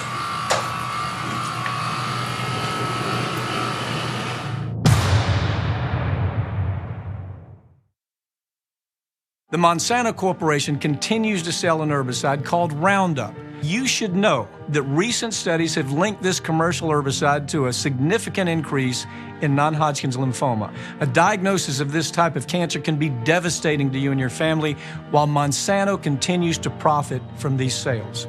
If you or a loved one were exposed to Roundup at work or at home and then developed non-Hodgkin's lymphoma, you might be entitled to financial compensation, and you have a right to take action now.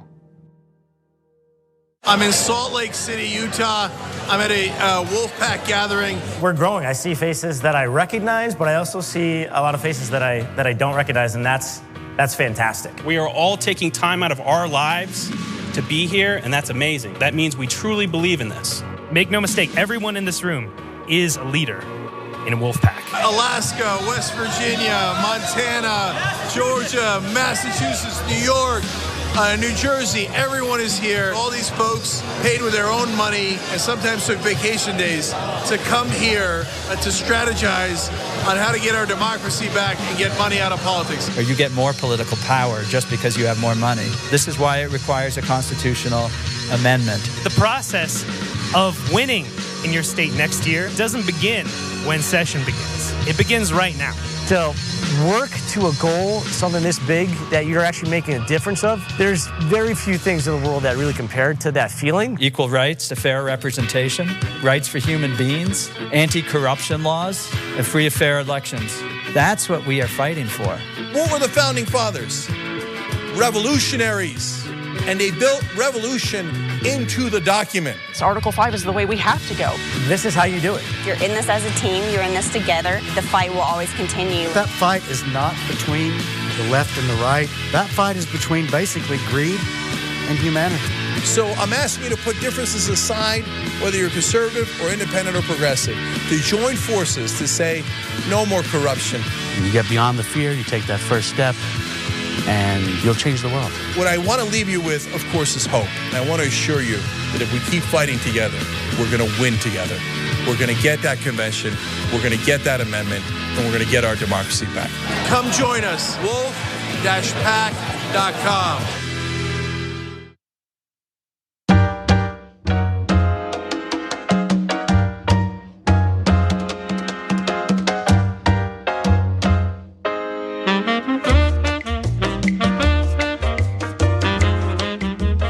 Back in the Young Turks.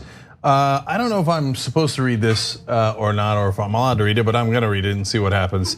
So this is from the member section, tyt.com/join and become a member. Guillotine Wolf writes in, as a kid, I remember driving my friend's car. His little brother out of nowhere said, "I didn't fart." 5 seconds later, the worst fart smell bombarded us. Mulvaney joining the suit claiming it's not adversarial reminded me of that. It's a good story. I like it. Yes, every young boy has been in a situation where someone randomly yells that same statement. And everybody knows that whoever smelt it, dealt it. It's fact. You're gonna need a bigger Buttigieg, writes in. Post game is worth it for Anna's F-bombs. Though pistachioed is a nice new swear word. That'll be our secret swear word, okay? Just between us. Okay, yes. Yes, in the postgame we do curse. tyt.com/join. Jordan Ruck writes in, me, I hate drama. Politicians should be above this. Also me, popcorns every time there's the slightest White House drama. Come on, we all love it, let's be honest. Come on. Harley X says, the Trump Titanic hit the iceberg a while ago and there's one lifeboat left. Who's on board? Exactly right. And YouTube Super Chat has begun. So here's some comments. Tracy Rivington, and I freaking love your laugh. Keep it up, girl. Okay. Thank you. So that's Tracy. And then Silas Greystone writes in, Cenk needs to air a special episode and just let both you and Anna loose. Let it all out for all of us on camera. Yeah, that's called the post game and old school. Yeah. Okay.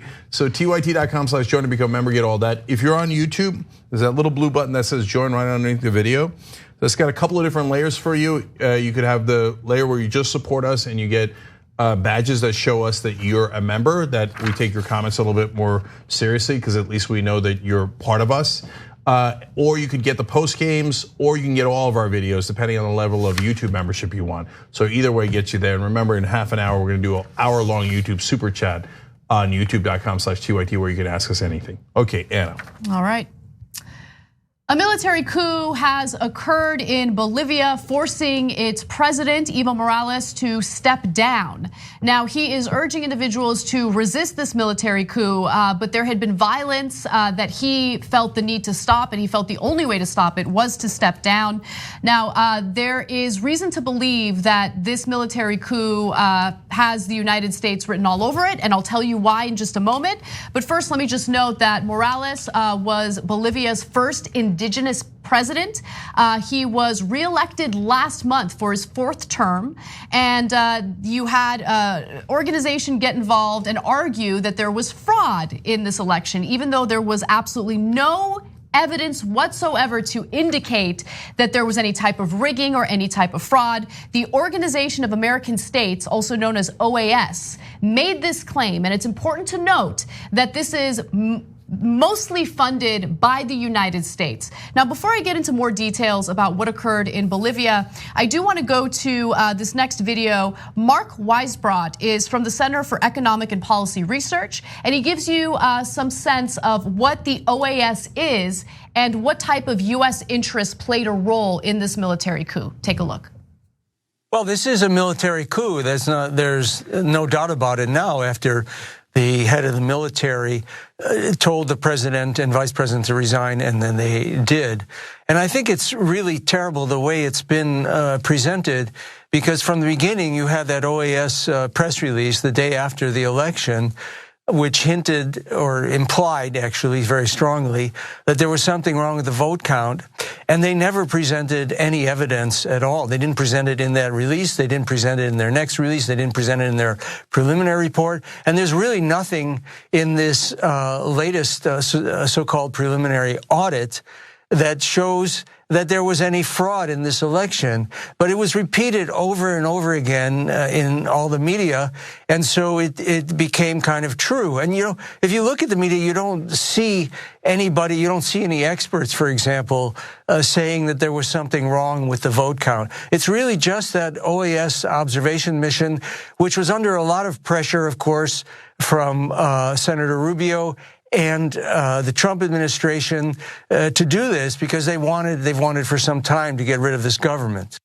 So Evo Morales was well liked by Nicolas Maduro, by Lula da Silva from Brazil. He was part of the Pink Tide movement in Latin American countries, where leftists really took over with an economic populist message.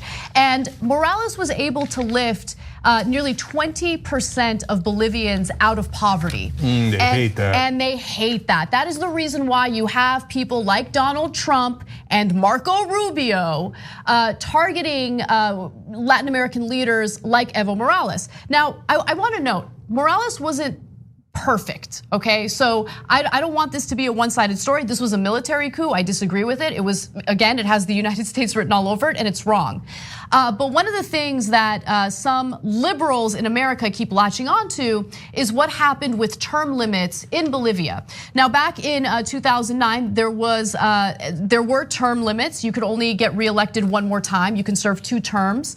But Evo Morales actually worked with the Constitutional Court to do away with that term limit. And so he got reelected for the 4th time, and that's when you have the OAS get involved and essentially do this military coup to push him out. Now, I'm gonna give you more details in just a minute, but Cenk, do you wanna jump in? Yeah, so 2 things about that. Look, I'm not a big fan of that either, but now let's give you context. First of all, so their Constitutional Court is our Supreme Court. So there was a guy named Powell who wound up becoming Justice Powell, who wrote a memo saying for the Chamber of Commerce when he was a lawyer for them, saying we should take over the Supreme Court and other institutions in America. So Nixon eventually saw that memo, said, well, I like this guy letting big corporations take over the Supreme Court. And he literally put Powell on the Supreme Court. And so he packed the court with his favorites, and eventually the court said, yes, corporations can give unlimited money to politicians, which allowed corporations to buy all of our government. So you're telling me, oh, Latin America is corrupt. Well, our Republicans stacked the court so that corporations can buy our entire government wholesale. But it's not just that. How about term limits? Well, New York has a term limit on mayors. But when Bloomberg didn't like it, he's like, oh yeah, I'm gonna run for a 3rd term. What are you gonna do about it? But nobody ever called him a dictator. And in fact, the mainstream media kisses his ass day in and day out, including today. Right, like, oh, Bloomberg, oh, maybe he should be president. Maybe he should be president. Oh, he's got a real chance here, right? But when Evo Morales does the same exact thing, oh, dictatorial, tyrannical, right? So then be honest and be objective. Are they both tyrannical? And will you call Mike Bloomberg tyrannical from here on out? If not, what are your standards, okay? The New York Times story on this was an embarrassment. It was 100%. 100%. But luckily there are independent media sources that have done good reporting on this, and Democracy Now! Happens to be one of them. And so I want to go to one more clip from Democracy Now! Again, this is Mark Weisbrot. He's from the Center for Economic and Policy Research, and he gives more detail into the OAS and how it's funded. In terms of the Trump administration, you can look at tweets and statements from Marco Rubio, right, before the votes were even counted, saying that there was going to be fraud and, making it clear that they didn't want this government to be there. And so, yeah, I think that, it's very obvious that they supported this coup. And it's very obvious that they pressured the OAS, where, the United States supplies 60% of the budget. And, this is the problem. The media treats this OAS as though it's really an independent arbiter here. And they do have electoral missions. And most of the time, they're clean, but they are not always. And, in Haiti in 2011, for example, they reversed the results of a first-round presidential election without any statistical test, recount, or any reason. It was completely political. So he's right. This is mostly funded by the United States. You have Donald Trump, which, he attempted a coup in Venezuela earlier, which we've talked about on this show. And now it appears that there was a successful military coup in another country where you have a leftist leader that they do not like. And keep in mind, Evo Morales made sure to the profits from oil in Bolivia, he made sure that it went back to his people, or the commodities, any profits from the commodities went back to the people. And that is exactly what people like Marco Rubio and Donald Trump absolutely despise. Now, there have been some good politicians in America who have spoken out against this. And one of those politicians is Bernie Sanders. He said via Twitter, "I'm very concerned about what appears to be a coup in Bolivia where the military, after weeks of political unrest, intervened to remove President Evo Morales. The United States must call for an end to violence and support Bolivia's democratic institutions." Morales was democratically elected. Unless there is actual evidence to indicate otherwise, this is unacceptable. This was a military coup. And look, it is, I guess, consistent with how Republicans feel about election meddling. Because they allowed Russia to meddle in our elections, why not go off and meddle in other countries' elections as well? So Weisbrot made another great point. He said, look, when there was this slight irregularity where the vote counting was paused for a while in the middle of the election. And so Morales needs 10 points to avoid a runoff. But when they stopped the vote counting, he already had a big lead. And the rest of the counties were more indigenous areas where he does great. So the trend after they started counting the vote again was the same as the one before they started counting. And the OAS has no evidence and has shown no evidence of actual voting irregularity. And I'd like to note that here in America, in the year 2000, we stopped vote counting. And it turns out Al Gore would have won the state of Florida and should have been president. But our corrupt Supreme Court said, no, I don't care what the votes are. I'm going to stop the vote counting. You want to talk about a voting irregularity? And I'm going to just declare Bush the president. So that is way more corrupt. Okay, now do I like that they stopped the vote in the middle? No. Does that give me pause? Yes. So it reminds me of Erdogan, who said in one particular vote, a cat walked into an electric socket or something and knocked out the electricity in 9 different cities. Okay, so I treat that with great skepticism. But here, in the case of Venezuela, there actually were voting irregularities, okay? And I'm very concerned about the elections in Venezuela. But here, you have no evidence of voting irregularities. No evidence, and Morales offered to do the election again, right? Yes. He offered that, but it's not about the election. It's not about supposed irregularities. It's about pushing him out, and that's exactly what they got. And guys, in Venezuela, they said voting irregularities. Here, they say the same thing, even though they have no evidence of that. Then they said in Venezuela, well, look, he destroyed the economy and everybody's suffering. But Evo Morales lifted the economy up, and he lifted a ton of people, a huge percentage of the country out of poverty. So they don't have that excuse, but it doesn't matter. They go to the same playbook anyway, because it's like, it reminds me of the Big Lebowski. We want the oil anyway, Lebowski, right? And so in this case, it's natural gas more than anything else. But the reason I say the New York Times did an embarrassing piece here is because Weisbrot gives you, for example, context and is fair about it. It says OAS most of the time is honest, but it has these issues. Did you notice what he said about Rubio? That he tweeted about voting irregularities before they happened, before the so-called irregularities happened.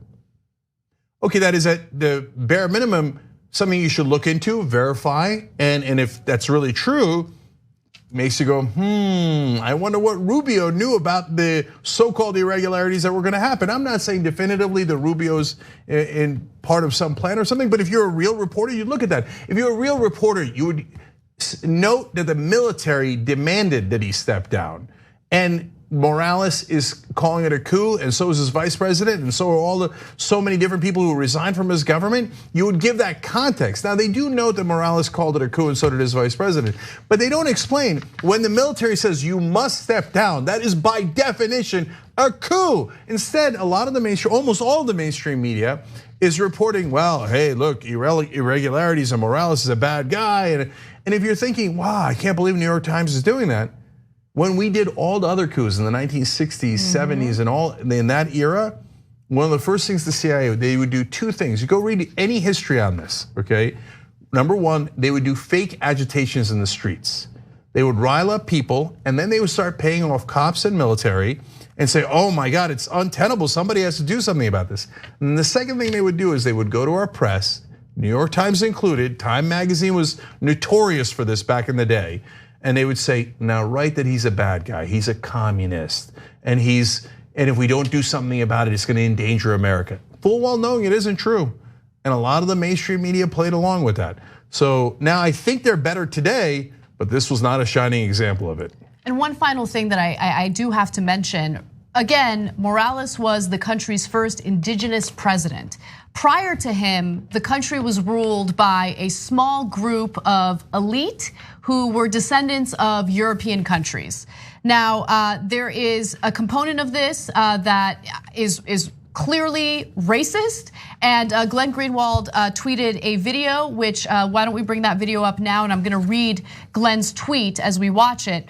Bolivian police cutting the indigenous flag, which had been Bolivia's second official flag, off their uniforms. This coup is literally the opposite of restoring democracy, which is how it's being depicted in Western press. It's violent, racist, imperial, Christian fanaticism. It's disgusting. Yeah. Now, why do you cut the indigenous flag off if this isn't about race and this is about so-called voting irregularities? Or does that look a little organized to you from forces who never wanted the Bolivian people lifted up, who just wanted more profit from the natural resources of Bolivia? This is a story as old as time, as old as America and the Americas, and how we have unfortunately oppressed so much of these two continents, North America and South America. And if you want to cry about that because you're a Republican, oh my God, you're telling people the truth and that doesn't play well for America, how can you guys do that? Well, that's a sad day for you. We do the news here. So if you want a pretty little story about how America's always the golden hero and rides in on a white horse and saves the day, go to Fox News, go to get your propaganda somewhere else, or sometimes go to the New York Times. But we don't do that here. We give you the full context. And by the way, it doesn't mean that every leftist government is wonderful. We told you several instances of things that concern us. Because if you're a real progressive, you want democracy no matter who's in charge. But this coup had nothing to do with a democracy. It was the exact opposite. I promise we'll have a little fun when we return.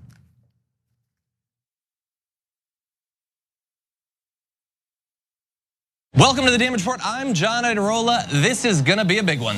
The earth is burning. Yeah. Not only that, but that should shake you enough, period. But that so many people in power don't seem to care. We're making America great again by throwing more money at the military to destroy other countries because that makes us great instead of investing it in ourselves. That it's Donald Trump and it's Stephen Miller. The choosing is based on wanting to create cruel and inhumane conditions to scare other people away from ever coming to the United States. We have to also remember that we like to put people in prison in this country. There's only one place to put garbage people: in the trash. We've never had so much access to so much information with so little idea of what the hell is going on. What does enforcing our borders have to do with traumatizing children? Absolutely nothing. I think a sane person could say the current situation we have right now is radical. But what we're doing is literally making the world more like hell. That's a warning sign.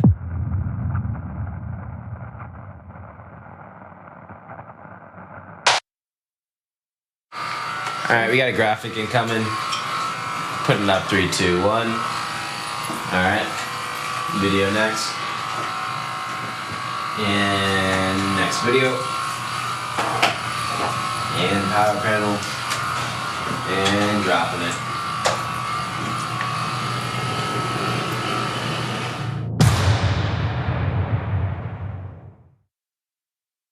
The Monsanto Corporation continues to sell an herbicide called Roundup.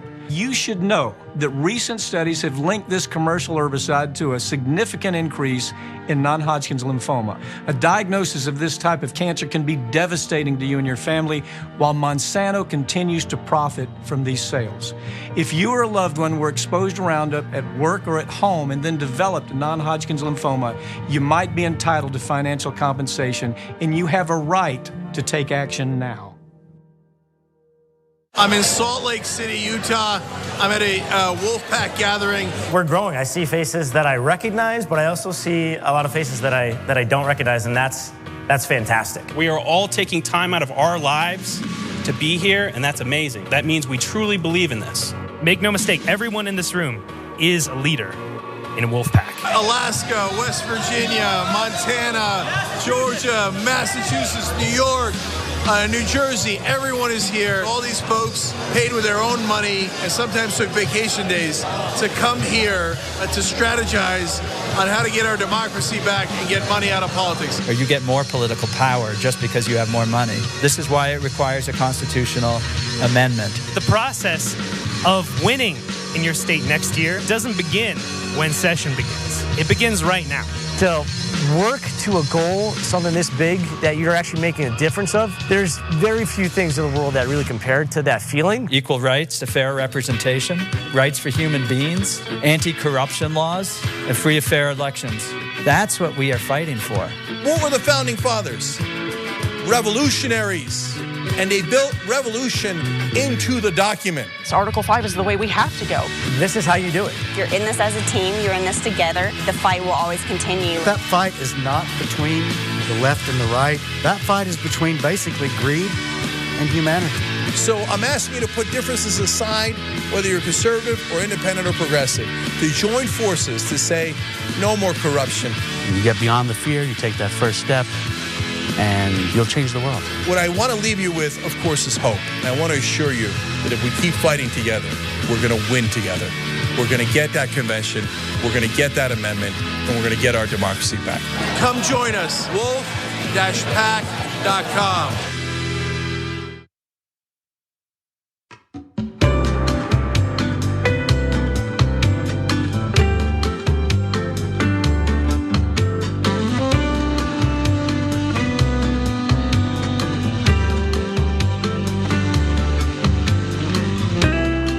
Back in the Young Turks, Meg writes in from the member section, Gaga forbid we lift anyone out of soul-crushing poverty. Couple of interesting parts of that comment. House Kasparian writes in, I will not sleep until everyone I know knows about or joins TYT. I got 3 to join so far, #real news. Oh, I'm into you. Yes, we're all into House Kasparian. Winning handle, winning message. Okay, keep going, brother. Love it, thank you, really appreciate it. TYT.com/join if you want people to sign up. Speaking of which, Brutal Brooders Vaseline Spectacular writes in. Oh my God. That happened on the show last week. Missing the live show today because of work. Glad I'm a member so I can watch when I get home. Thanks to all of your hard work, TYT. #Bernie 2020, #stay brutal. I love you guys. All right, now 2 great comments from Twitter. Bernie's not too old writes in, remember when Palestinians voted for Hamas? The US squashed that election too. Exactly. George W. Bush like, oh, let's have an election. And people are like, they're not gonna vote for who you think they're gonna vote. Yeah, they'll vote for the neocon candidate, right? And they're like, no. So Hamas won, and as soon as the election happened, the US is like, yeah, that one doesn't count. Never mind, we're not recognizing it. So do you believe in democracy or you don't believe in democracy? There's such unbelievable hypocrites. And last one, I'm the Derpy Dragon writes in, funny how it's always leftists that get overthrown in an American-backed military coup, but when it comes to right-wing dictators, nada. Yeah, do you think that's a coincidence that no right-wing dictators have ever been overthrown by America, but left-wing governments elected by the people have been overthrown at least half a dozen times in Central America, probably more. Oh, I'm sure it's a wild coincidence. Okay, all right, Anna, what's next? All right. Donald Trump Jr. and his girlfriend, Kimberly Guilfoyle, were at UCLA to promote his upcoming book. And he got booed, but it wasn't by people on the left, it wasn't by leftist students. It was by individuals who are actually pretty hardcore right-wingers. Now, according to the Washington Post, rebukes came from a crowd of young people who rank among the most ardent and extreme supporters of President Trump. Oops. Turns out they were upset because Don Jr. didn't want to take questions from the audience. And so things became a little chaotic. Watch. See what I mean? And that is the problem. And the reason oftentimes it doesn't make sense to do the Q&A is not because we're not willing to talk about the questions, because we do. No, it's because people hijack it with nonsense looking to go for some sort of soundbite. You have people spreading nonsense, spreading hate to try to take over that room. That's the real issue in the room. Because you're not making your parents proud by being rude and disruptive and discourteous. We are happy to answer a question. Respect the people around you so that they can hear. You don't play by the same rules. Let me tell you something. I bet you engage and go on online dating because you're impressing no one here to get a date in person.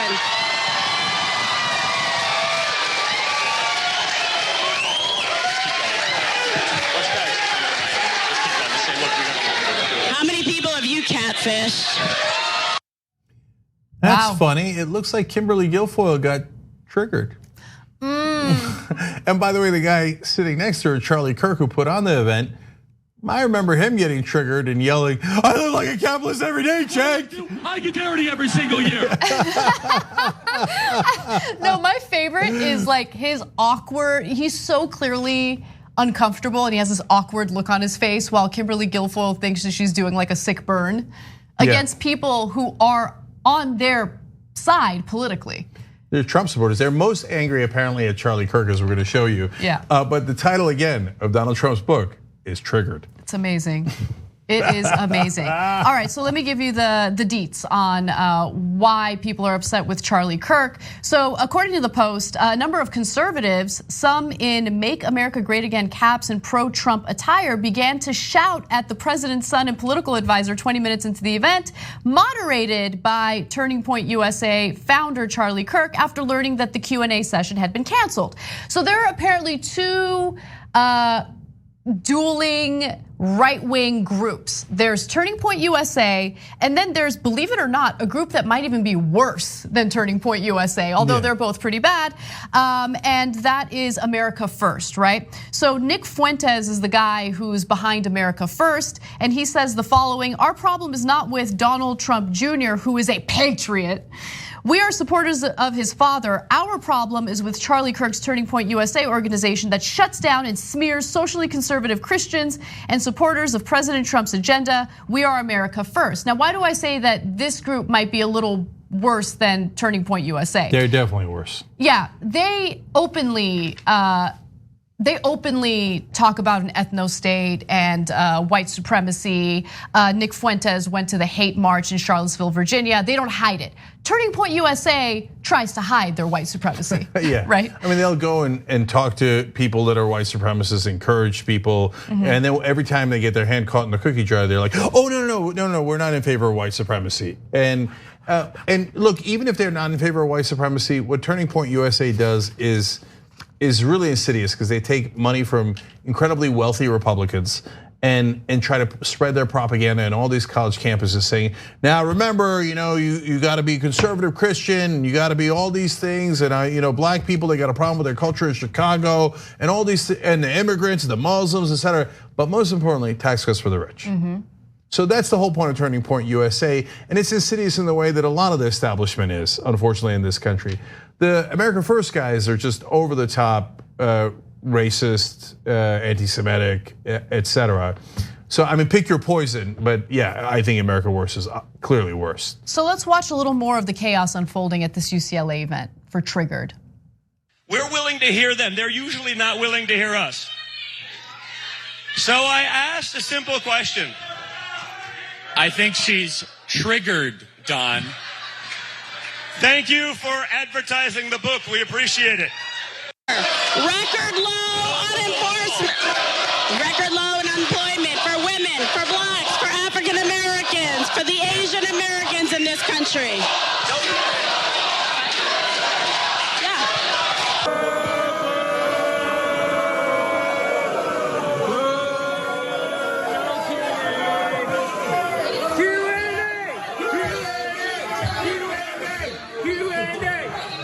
The furthest leftist on a college campus, right? It doesn't happen that way.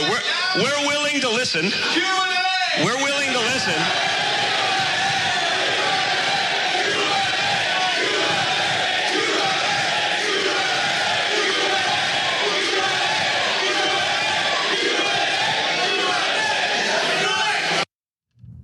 So they're chanting Q&A because they want a question and answer portion. Weird how these right-wingers want to silence students who just have some questions they want to ask. Yeah, wait a minute. I thought they were in favor of free speech on college campuses. And here they are saying, no, we do not want you to speak. You're only to be spoken to, and you sit there and shut up and listen.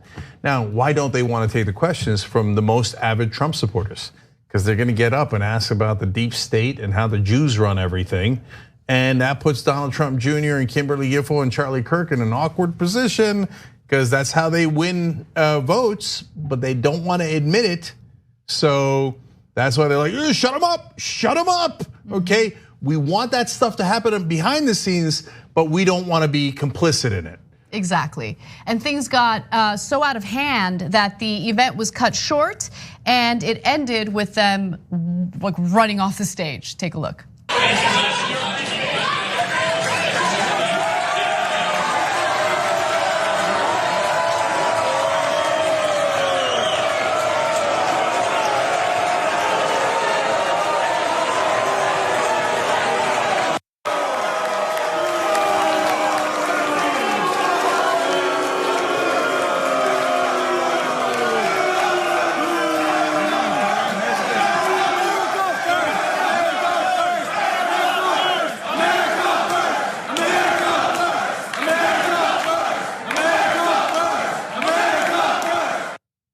If you were unclear earlier about who was causing disruptions, they made that fairly clear by chanting "America First" at the end there. So this also puts a lie to the claim that, it's only the left who doesn't want free speech on college campuses and interrupts these poor conservative speakers.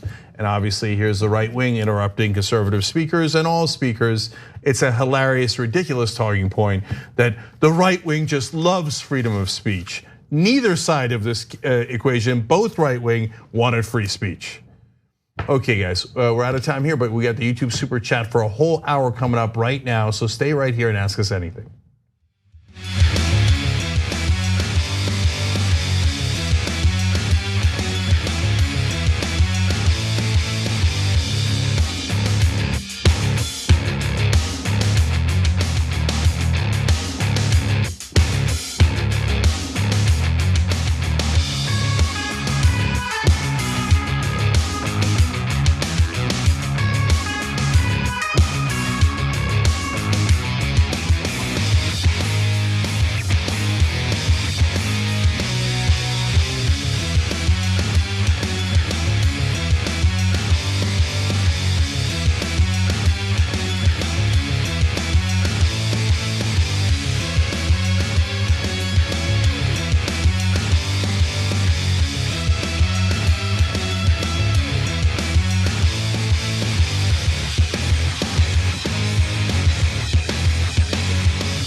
You know, old school's pitched to me from Cenk. It'll just be me, you, Jesus, Ben, and maybe Michael. And we're like, okay, cool. I can do that every week. As you can see, me, Jesus, Ben, Cenk. This is my problem with Forever 21. This is like a really cool turtleneck. Like it looks nice, it looks soft, it looks professional. I can wear it to work.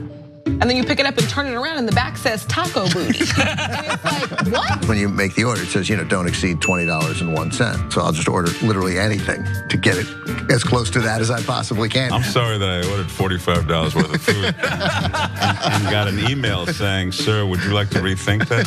What are you talking about? And she was like, does mom know you curse that much? And I was like, I didn't curse at all in the movie. I played silent bomb. Right. If you're looking for a heart attack, the short way, baby.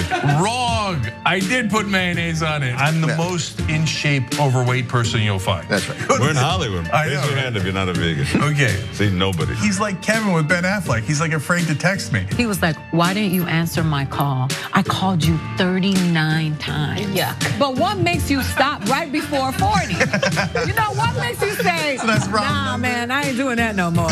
I'm cool. And I called you back on the air. And I was like, okay, Kevin Smith, big shot. What the you said you'd come on and you didn't come on. I'm sure I took that very well. Yeah, you did. You called me back the next day and said, I thought it was 7 a.m. I don't mean to get upset. I was in hell. I was just like, oh my God, the theater's empty. Nobody's here. Everyone on screen keeps fucking cursing. Why did I let this happen? And the whole thing looks like it was shot through a glass of milk. My mom's gonna be so mad. There's now deep fake porn. I don't know if you guys have heard of this. I heard of it. I just had some in the car. I'll tell you who I'm not fucking, Ben Mankiewicz. Have you guys ever felt that? Not ever. But I imagine you could be famous and not give a shit. But it's tough to be a human and not give a shit.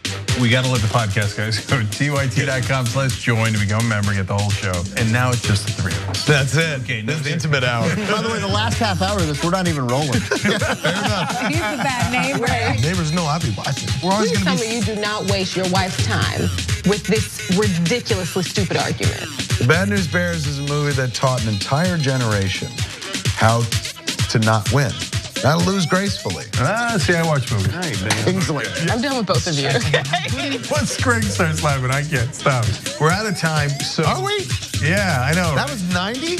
Yeah. I was just getting started. And I was just gonna ask you about getting high. Snoogans, Snoochie Boochies. And members, of course, you can get the whole damn thing. TYT.com join and free trial. And old school with the old folks. Good. John, come back.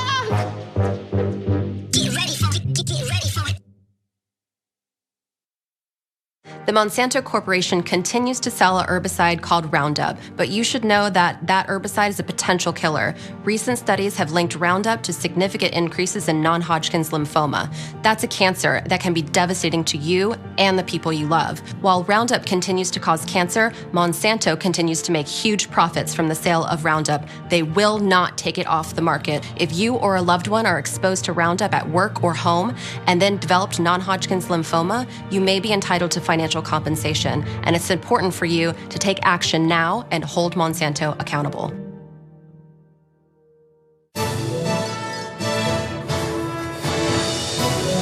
Breaking news with Brett Ehrlich. This is Brett Ehrlich with Breaking News with Brett Ehrlich. Bernie Sanders wants to break Wall Street, and he wants to break it real bad.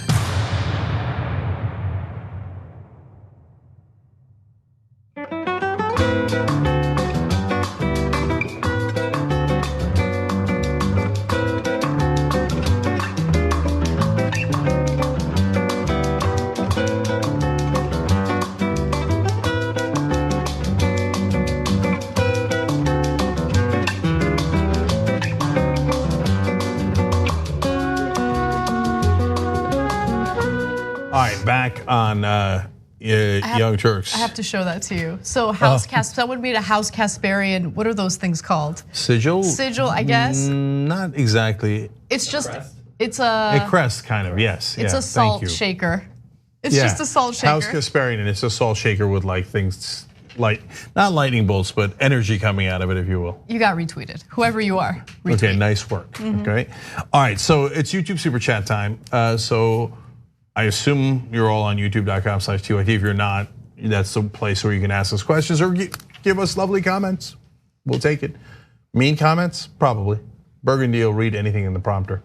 Okay, or in the YouTube super chat. All right, we're gonna do light and serious ones, plenty of serious ones. Let's start on a light one. Jeff and Taylor Comic writes in, Cenk, since you lived in New Jersey back in the 80s, have you ever been to the infamous Action Park? Absolutely. And it's funny you say that. I don't know how it came up. It might have been because my son was watching YouTube videos about disastrous amusement park rides, and probably that's how Action Park came up. So it was a park in New Jersey. I don't even know if it still exists or not, but it had some of the most dangerous rides there ever was. I couldn't, even as a kid, I thought like, is this allowed? Like, how are they not being sued out of existence? And I don't know if they eventually did or not. But it was like, don't get me wrong, it was pretty cool. Like when you were a kid, like I can't believe they're letting me take these kind of risks. Yeah. So we jumped. One thing was everybody would jump off a giant cliff into the water. Okay. And and there wasn't a lot of precautions about jumping on top of one another, just a couple, right? And then there was these rides. Half the stuff was water rides, half it wasn't. One was like a concrete thing where you'd ride all the way down, but people, and it was like, wow, and it didn't have much restraints or anything. And so you know what happened? Every once in a while, people would flip over, and then just skin their entire leg and get it all ripped up by the concrete thing that they were on. Oh my God. Okay. I mean, it was one epic disaster after another after another. I have a fun water park story. Do you want me to share it? Sure. Yeah, okay. But to answer your little question, yes, I was there many times. So when I was a kid, I don't even know, I'm sure it still exists, but there's a water park near LA in San Dimas called Raging Waters, right? So when I was a kid, my parents were like, I think I was like 10. Let's go to Raging Waters, it'll be a fun little family thing. And so once we get there, I don't know why I thought this would be okay. I thought as soon as we walk through the gates, I could just go have fun. Like I don't need to be by my parents the whole time, but I was wrong about that. So anyway, I separate from my parents immediately and I go for the biggest water slide. And I'm not a great swimmer, by the way, at that point in my life. How old are you? Not a great swimmer now either. I think around 9 or 10. Already you separating from your parents in the middle of a giant action park or amusement park at the age of 9 or 10 is disastrous. It is disastrous, but like I've always been an independent woman, So anyway, Don't do that. So no, my parents were livid. So I finally go, I wait in line for the longest water slide, the biggest water slide, the best. And as I'm about to get to the front of the line, I hear on the intercom, whatever you want to call it, my name. Your parents are looking for you, please. And I was like, I waited this long, I gotta do the slide. Come on. Obviously. So I'm amused by the idea of the amusement by everything. Anahit Kasparian, your parents are looking for you. It was bad, Then I did the water slide, and I was terrified, Cenk. I thought I was gonna die because I thought it was gonna be like. Oh, good. No. Oh, good. That's what you get from running away from your parents. I thought it was gonna be like a roller coaster, but it's very different. Yeah. It's a lot faster, and I know you have no control on a roller coaster, but it just feels different. And then at the very end, you just fall into a giant pool of water, and if you're not a great swimmer, it's very, very disorienting. Whatever. Never went on a water slide again. Okay, like what you just described is every parent's nightmare. Yeah, I could have died. I wasn't a great swimmer. Played. How did that happen? Like, what was I doing? How mad were your parents when you finally? Super mad. They still bring it up. Good, they should. Yeah. Okay, I'd be furious with my kids if they did that. I'm not here. Do you remember Raging Waters? Like they bring it up all the time. Like that's how they knew you couldn't be trusted. Yeah. They were right. Yeah, well, I hear you on that. Okay, so let's go to Kyle Cushing. Cenk and Anna, once the Trump era is over, what areas of news would you like to cover more? Well, I would like to cover the Democratic Civil War more. Okay, why? Because presumably at that point we'd be in the middle of it. So if Warren or Sanders win, they will be greeted with a wall of no's from Democratic leadership. I don't know if they know that or don't know that. I think they partly know that. No, I'm positive they partly know it and partly underestimate it. I think that it'll be nearly impenetrable, and the way to break that wall is to smash it to pieces. I don't know that either one of them has that in them, but at least somebody fighting for Medicare for all and getting money out of politics, et cetera, all those things that we've been looking forward to, Those are interesting stories. Those are great stories because it has a drama. It'll be the corrupt Democrats versus the clean Democrats, but it actually matters. It's, are we gonna get legislation passed that actually helps your lives? In the Trump world, it's madness, and it matters only because we're constantly feel like we're teetering on the edge of disaster, but nothing positive is at all possible, right? At least in the progressive era, if I'm right about that and we really go into that era, well then we get to cover news that could make people's lives way better. And by the way, if Biden or Buttigieg wins and the conservative Democrats win, well then I hope the progressives will fight them. Otherwise, we're gonna get very, very little accomplished. It's gonna be window dressing, and the anger is gonna build and build and build, and then we'll have another populist. But I hope it's from the left, but it could be from the right. So if, let's say, my dream scenario happens and we have progressives in charge and you have a progressive president, I think I just want to be a private investigator and do Oppo research. I don't know if I want to keep doing this. I'm just kidding. But I do feel the pull of that, right? Because it seems fun.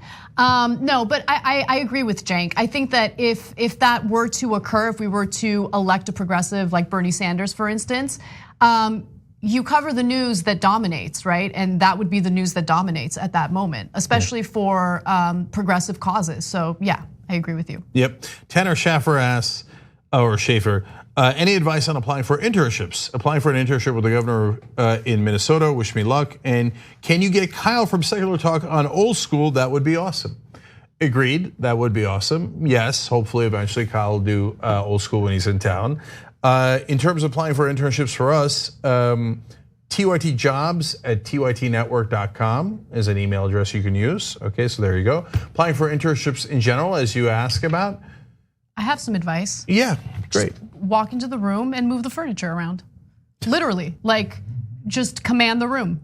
Yeah. Show confidence. Look, you can overdo it, and it is definitely a balancing act. So, it's easy to say, just go and, like my dad said, you go sweep floor, sleep outside their door. Don't sleep outside anybody's door, don't do that, okay?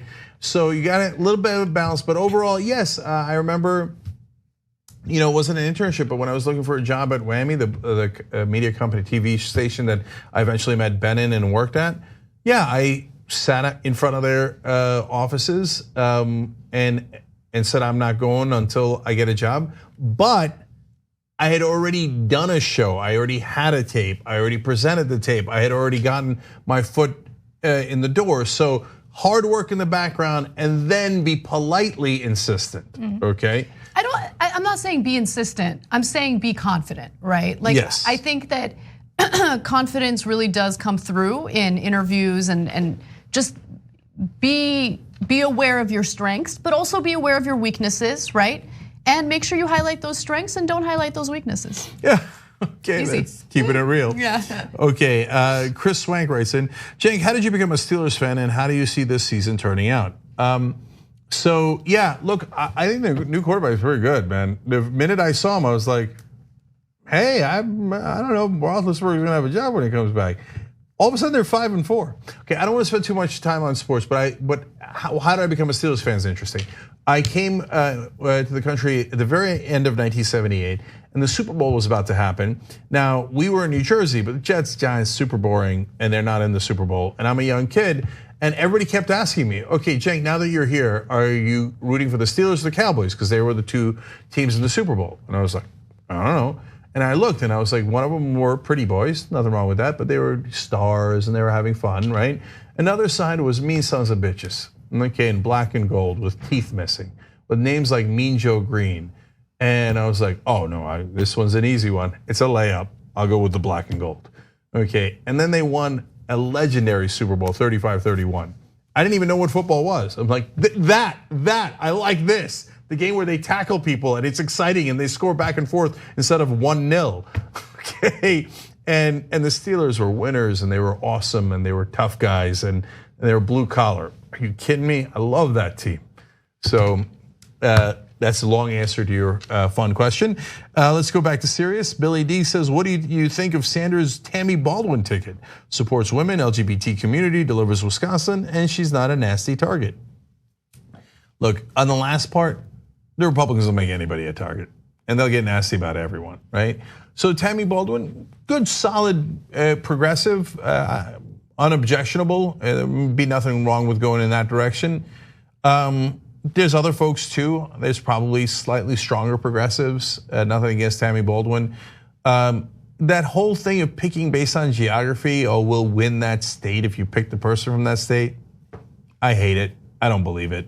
And look, if Sanders is the nominee, I think my personal opinion is he should almost certainly pick Warren as the VP. You bring that wing, which is a very similar wing of the party, in, and that to me that's a layup. That's a good direction to go in. Okay, so I'm gonna be brutally honest about questions about VP picks. I think it's too soon and I don't care yet. I just don't, right? Like I've internally thought about it a little bit, but let's get him nominated and then we'll have that discussion. That's where I'm at. But I think that Nina Turner would be a good option as well. So I lean more toward Nina Turner because the way that she gives a speech is so incredibly powerful, and I think that the two of them together would be amazing. But I hear what you're saying about Warren as well. I think that with Warren, there are other upsides, including hopefully uniting members of the left. Okay, so there's a lot of questions about Warren. I'll get to some of those in a second. A couple more fun ones. George Yang says, I have an idea for your White House segment. Can you please start calling it As the White House Poops Itself? LOL. Okay, except to use the S word. That would be good, but we can't. Just fun, okay. Now that's a Yang gang I can get behind. Okay, we have a controversial question about Andrew Yang in a second as well. Yay. James Provolone says, can we have a segment where members suggest topics? Ask and ye shall receive, but it's gonna take a little while. I keep telling you change is coming. We're building this wonderful thing on TYT.com. Personalization is part of the process. Now you get to pick which hosts, shows, topics you want to follow. So please do that on TYT.com. It's totally free to sign up and to do that. It's just the beginning. And eventually we're gonna poll members for a lot more of what we do, okay? And so we want you involved in the process. You are the Young Turks. So it's a great idea and we're working on it. It's gonna take a little bit of time to get there though, okay? And we'll roll it out step by step. Okay, let's go to Liam White. I've been a monthly donor for Bernie since the beginning, but I also love Warren. What I worry about is progressives splitting the progressive vote between Bernie and Warren, and it results in Biden winning the nomination. Okay, so guys, don't do amateur politics, okay? So I know everybody thinks they know what's happening and blah, blah, blah. And now there's internal fighting has started among progressives. And I know a lot of you don't agree with me. I think it's a terrible idea.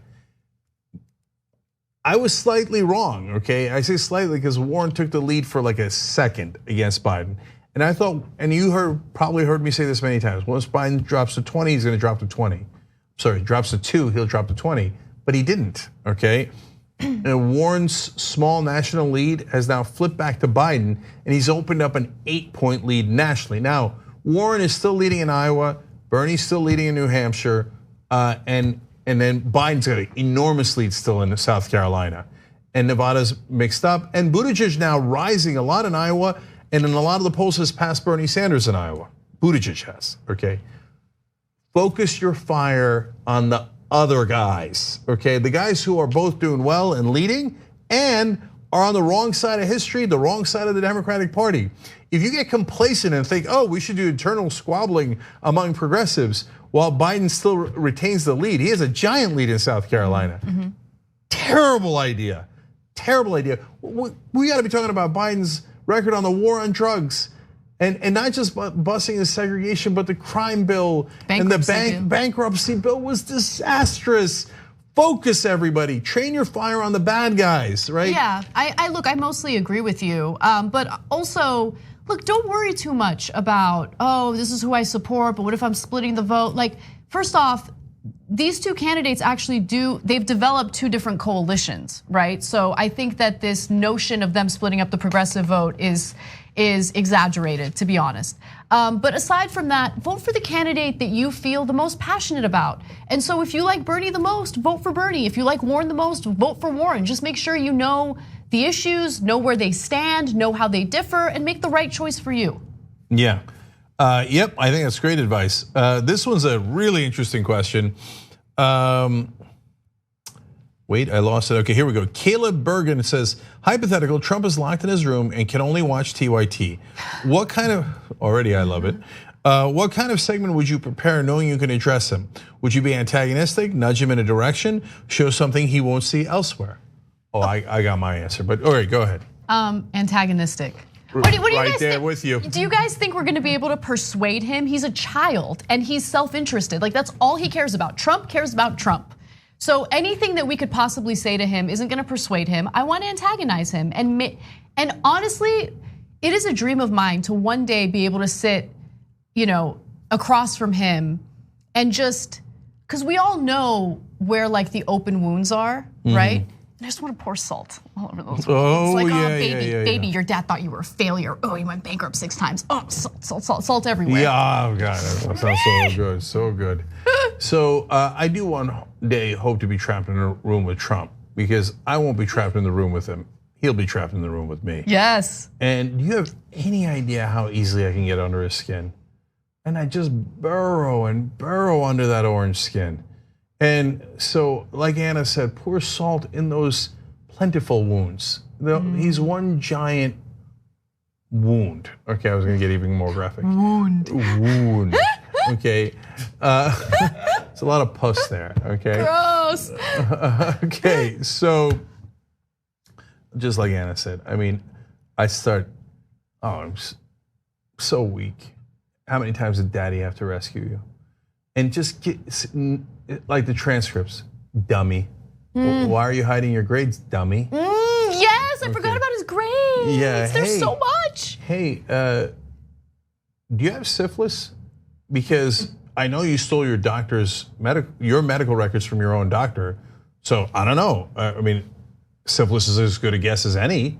So why did you steal your doctor's medical records or medical records from your doctor? Right? All these questions he can't answer. And what is he gonna do? He's gonna react poorly because he's an idiot.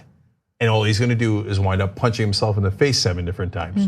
Oh yeah, I'm very smart. That's the smart people hide their grades. Thank you for admitting it, idiot, right?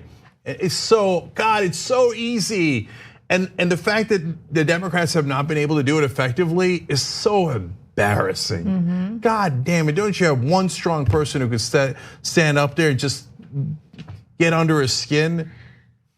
Alvinati, for all of his issues, at least could do that, right? Yeah, he did get under Trump's skin. Yes. Yeah. And he's gonna make so many mistakes if you get under his skin. He's not at all smart. All right, anyway, good question.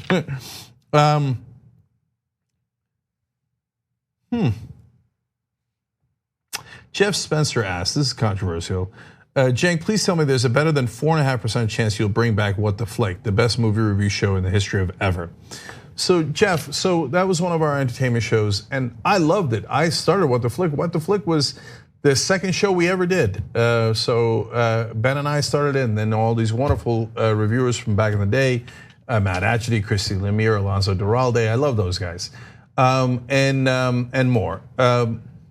The problem is making anything work in digital is super hard, guys. You have no idea how hard it is. That's why we do all the things that we do. That's why we ask you to join, whether it's tyt.com/join or join YouTube membership. You do YouTube super chats throughout, etc. Right? So if I thought we could do that in a sustainable way, I'd bring back in a second. It'd be a 98% chance. But shows online, especially longer ones like What the Flick, very hard. And then on the other hand, nothing works on TV anymore.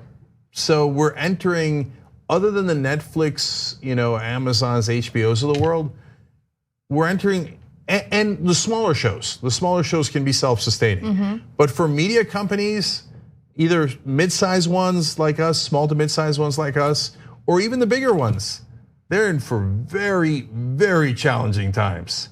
So I told everybody to buckle up, brace for impact. I don't know if you guys follow any of the industry news, but a lot of companies have gone under. Yep. A lot, okay?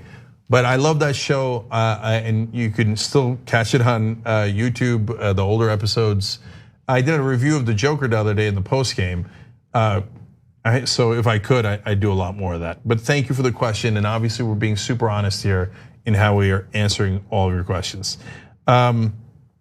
There was one on Agipop. Oh, Anton Glaving says, when will we find out whether the brilliant show Agitprop will continue? Well, we are planning a second run. I don't know if I was supposed to say that yet, but we are. So hang in there. About a month or two from now, we should have more Agitprop for you guys. Okay? So that, hey, it's called Ask Me Anything, right? So keep it going. Well, Fossil Creations LLC continues the trend. What advice would you have for someone trying to start a talk show? Don't. Yeah. No, I'm kidding, guys. You know I'm optimistic, and I want you to try, and I believe you can do it. But in the beginning, be careful and keep it small. So you're gonna wanna get, I don't know about you, I wanna always get bigger because I wanna have a bigger impact, and I want our voice out there more. And I think that we can convince people, and I think we have. And I think we've done a pretty admirable job of that, keeping things afloat as we have throughout all this time, right? But it is very, very challenging. So the smaller you keep it, the less cost you have, and the more you'll be able to make it self-sustaining. Yeah, and the less drama you have as well. But like one other thing that I will say is, like before you do it, really consider, don't just consider like the possible upsides if you succeed, consider all the downsides that come along with the upsides, right? So like for me personally, one thing that I didn't really think about ahead of time was whether or not I was comfortable kind of being a public figure, right? And so in 2016, when the show really exploded, I had a hard time dealing with that. So just something to consider. Yeah, and look, I assumed you would be doing it online, so maybe I shouldn't assume that. Do it online. I think trying to get past the gatekeepers, trust me, I did it for a long, long time, exceedingly difficult. So if you have an interesting voice, they're not interested. If you want to be a talk show host that does something very, very standard, like, oh, well, the Democrats say this, the Republicans say that, then you'll have an easy time, then you should do radio or TV. Okay, but if you want to say interesting things, keep it online, and in the beginning at least, nice and easy as you build, okay? So now here's another political one. Covered in Cake writes in, if Medicare for All passes, what is the likelihood that my employer will raise my wage since they would no longer pay for my health insurance benefit?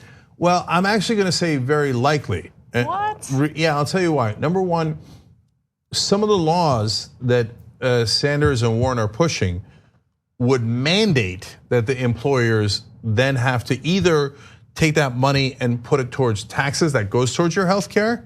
So, well, then in that case, it wouldn't necessarily go to higher wages, but at least it goes to covering your health care and you have the cost lifted from you. And remember, a family of 4 on average pays $12,000, over $12,000 every year in health care. So even if it only went to covering that, all of a sudden you got $12,000 extra on average for all of you guys for families of 4, okay? But some of the laws also say, and it depends on which ones get implemented and passed, that employers must pass those on to their employees as wages or some portion of there. And then there is law of supply and demand. Yes, it doesn't work perfectly in this corporatist world that we have, to say the least, but there will be pressure on wages to go up because of competition as soon as all that money is freed up. So that's the one you can count on the least, but if supply and demand holds at all anymore, your wages should definitely go up.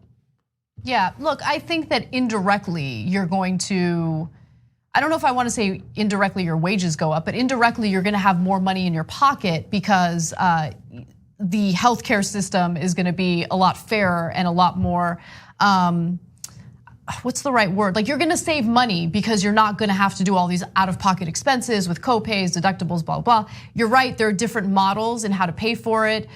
Bernie Sanders had proposed various options. He didn't really attach himself to one specific way to do it. Warren's way was pretty specific, and the way that she would do it is she would have the employers, instead of contributing to private insurance, they would contribute to the Medicare for All system with a flat fee per employee. With Bernie's proposal, one of his proposals, there would be essentially like a payroll tax, a Medicare payroll tax.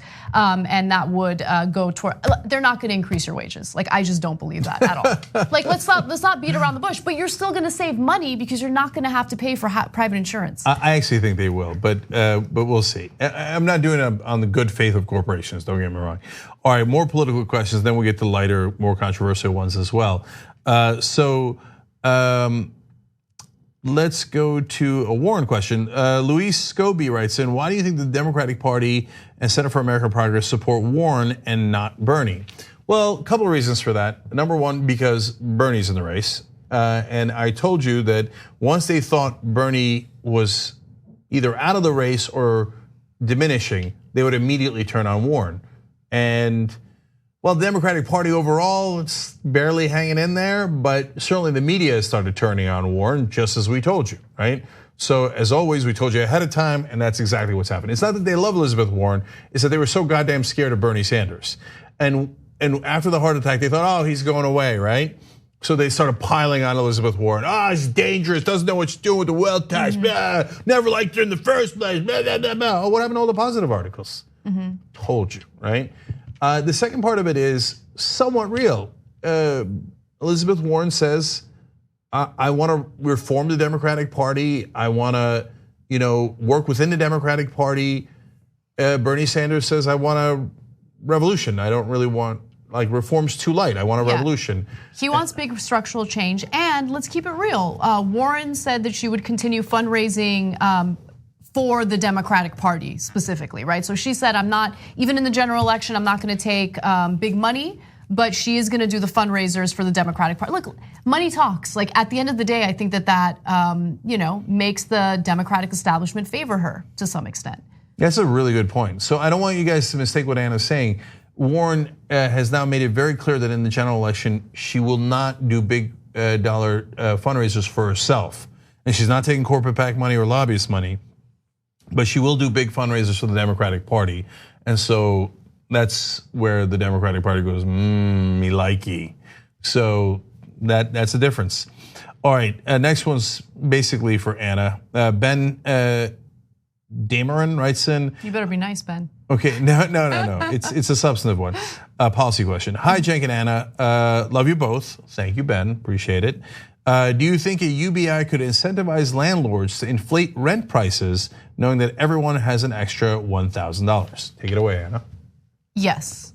So this is the issue with UBI. UBI, in addition to other policies that would reform the system that we have today, maybe a UBI in addition to a housing policy that has rent controlled included or whatever, then you could make the argument that it will not inflate rent. But the way that Andrew Yang has proposed it is we have all these issues, all these structural problems. We have to worry about automation. We're gonna throw $1,000 at it. And $1,000, look, for some people that sounds like a big deal, but $1,000 does not go a long way if our system continues in the way that it's going, right? Yeah. Especially with housing inflation, college tuition inflation. I mean, all of these other issues that we have. It's really like we need a comprehensive systemic change. Yeah.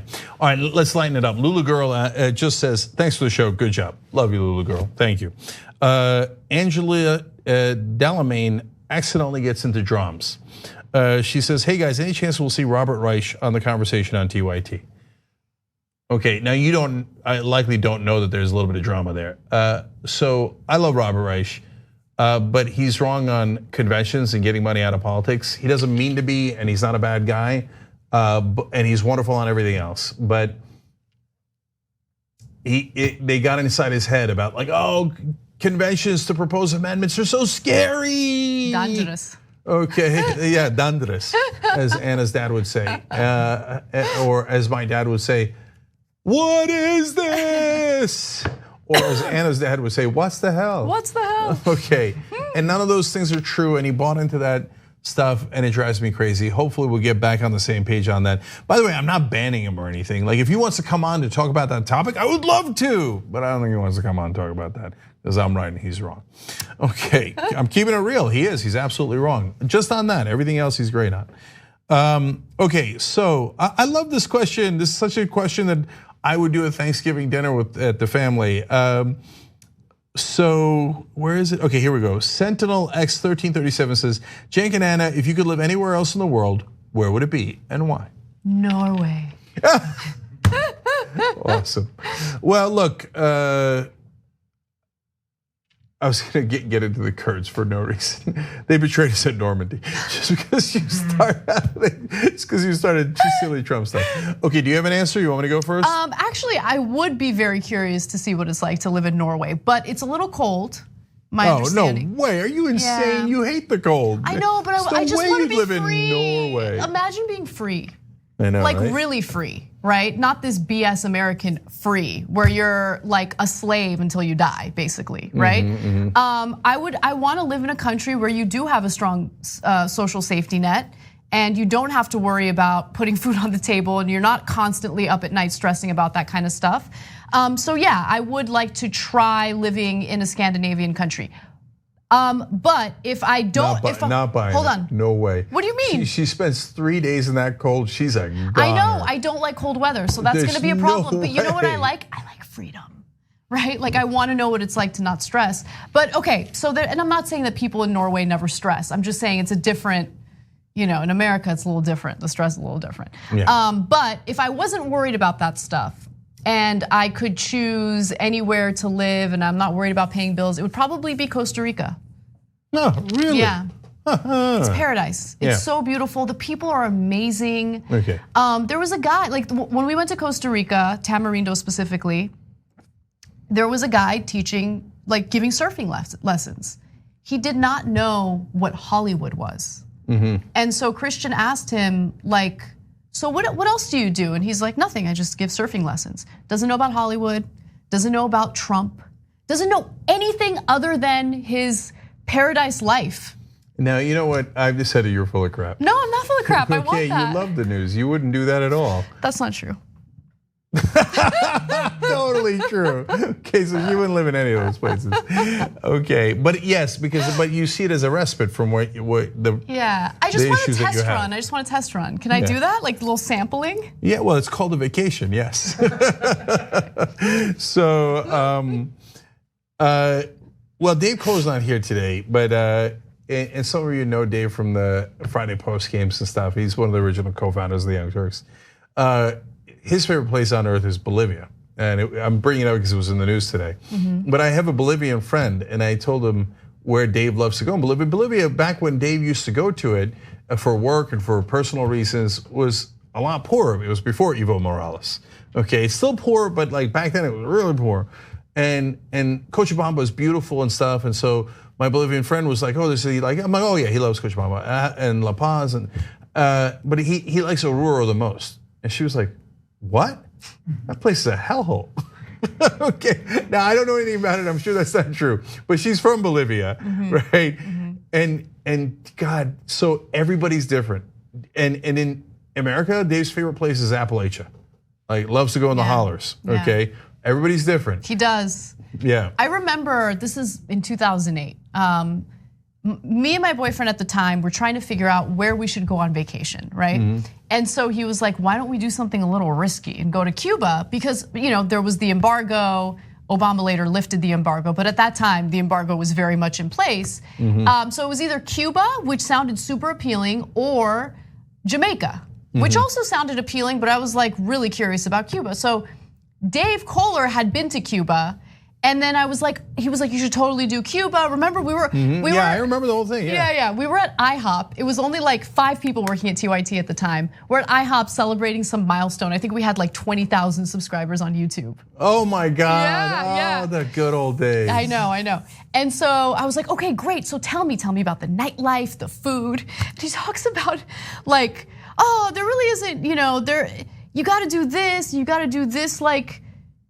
it all sounded terrible. He mentioned all these terrible things and what you need to do about the currency situation, and you got to lie about why you're in the country. And I'm like, I'm going to Jamaica, and we did. We went to Jamaica.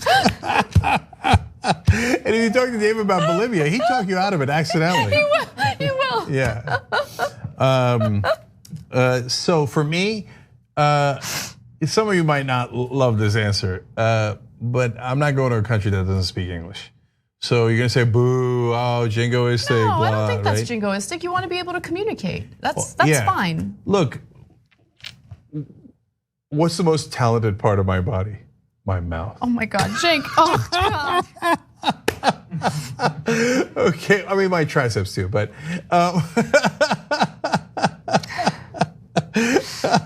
so no, in all seriousness, look, as you can tell, I love talking. So when I go to countries where I can't speak the language, it's beautiful to see and it's a different experience and I really enjoy it, but only for a limited time because I start to get cabin fever, even though we're outside, etc., because I can't talk to anybody. And even when we do talk, it's like either in their broken English or my 3 words of French or my 7 words of German, and I call a guy a Wiener Schnitzel dick and it doesn't go well. Okay, that actually happened in Switzerland. And so if I'm gonna live somewhere, they gotta speak my language. So I guess it could be Turkey too. But I've always thought I'd live in exile in London. What a weird thing to think, right? I love Scotland. Oh, love Scotland. So that's my somewhat boring answer. You know what? I really liked Vancouver. Yeah. I could do Vancouver. Banff. Jesus, Banff was beautiful. I like Banff. I haven't been, but it sounds great. Yeah, it is. I've heard a lot of good things about it. All right, let's keep going. Matt Volby says, if we don't agree on Warren as a first pick, can we acknowledge how much better than a regular candidate she is? Yes, we Kalinske kind of evades this question. Is that troubling behavior? No. Everybody has their own opinions. I'm not troubled by Kalinski's behavior, okay? And I know some people are troubled by my behavior. We're all allowed to have our own opinions. Warren is infinitely better than the rest of the candidates. And I don't mean Bernie. So it's totally fair to say Bernie's more progressive. I happen to think that difference is small. I know a lot of you think that it's medium or large, but I think policy is not the issue. I think Warren and Sanders are both wonderfully progressive and we'd be lucky to have either one as president. I've got other issues as to which one I think is a better candidate. Dramatic news coming up on Tuesday and Thursday, okay? But don't disappoint me. Okay, what is that? Don't just come on. All right, no, you're your own person, and we support people's opinions here. But clearly, Warren infinitely better than Biden, Buttigieg, yeah, I mean, yes, and I think, look, I think Bernie supporters who don't acknowledge that are being dishonest, right? She is not in the same category as the Bidens of the world. Or the Buttigiegs of the world. I don't even know what category Buttigieg is in. He's barely figuring out what his political ideology is right now. He's been in politics for like a hot minute. He's like 12. What are we doing? We're having a conversation about Buttigieg? Yeah, I'm not worried about his age. I'm worried about his amorphous nature. Yeah. He's a shapeshifter. Totally. So he came in, Medicare for all, Medicare for all. He's like, oh, they already took that lane. Okay, I need a new political gimmick. Medicare for some, Medicare for some. Okay, yeah, not interested, not at all. Okay. By the way, we're taking comments from Superchat. We're taking questions from Superchat. This is our Ask Me Anything. So if you haven't figured it out yet, make the comments on Superchat. This is a dangerous one. Emily Crawford, to both of you, tell us about a time you may have had a bad trip. Ooh. You mean to like Spain or Kentucky? Oh, you mean a bad trip. Okay. Look, I've already talked plenty about my adventures with edibles in the post games, etc. And I guarantee you that at some point that'll be used against me, right? Did you know that Jake Uger was trapped fear in a closet? And he claims to have released bliss into the world by doing this. And I'll be like, yeah, I also had a beer once, but that I guarantee you that's coming. But overall, the answer to your question is, I haven't had a lot of bad trips. I mean, like portions of trips, demon cats, yeah, that happens. Okay, yeah. But overall, my trips I'm super lucky, are fantastic. Yeah, I love this topic. This is a great question. Yes. So 2 stories come to mind. I'll try to be quick. The first time I took an edible and it was not a good situation was when I went to a Seder with my best friend Lauren. Mm-hmm. Now the woman hosting the Seder worked at a marijuana dispensary, mm-hmm. and she wanted to have a themed Seder, and it was marijuana themed, right? Mm-hmm. So this was the first Seder I had gone to. I was super curious about it, really excited, and overall it was a great experience. However, right before reading the prayer, and they, during a Seder, you read from the prayer book and you pass it around. She handed out the lemon bars, which were laced with THC, a lot of THC. And she warned us, she's like, do not eat any more than, I think it was like a quarter of the bar. I ate less than a quarter of the bar, mm-hmm. right? Because I was like, I don't know anyone here except for Lauren. I don't wanna make a fool out of myself. We're about to read from a prayer book. And by the way, just a quick side note, like from being an English as a second language student, like I was always very anxiety ridden when it came to reading out loud. So I just wanted to be very prepared, right? Anyway, so as they're reading the prayer, it starts kicking in and it kicks in hard. And Lauren and I just start laughing and giggling and we can't stop. I don't know why I'm giggling, I just am. I love it, I love that so much. If one of the most absurd things you'll ever see is me tripping and giggling uncontrollably. Like it's a sight to behold. A man this size giggling that much. So we're laughing, there's tears coming out of my eyes. I tear up all the time. And then the book comes to me. And I have to read. Oh no. And I was so nervous about making a fool out of myself that I was reading cautiously, but I was reading very, very slowly. And so finally I passed the book, and then Lauren looks at me and she's like, I don't like this. Is this gonna last forever? Is this gonna last forever? And I was like, just try, no, it won't last forever. Just try to enjoy it. I know it's kind of creepy, like you feel like you're losing control, right? And it did, you feel like you're losing control. And then finally we asked the hostess if we could go to her room and lay down because I started getting super paranoid. And the entire time, Lauren just kept asking, is this gonna last forever? She asked so many times and I started to become convinced it was gonna last forever. That's awesome. Then we pass out, and when we wake up, the entire room was full of people who had passed out from that edible. Wow, that's some strong stuff, man. Yeah. And my mom was very strict about me. Like I was never allowed to sleep over anywhere. By the way, I'm already an adult, but I had like super strict Armenian parents.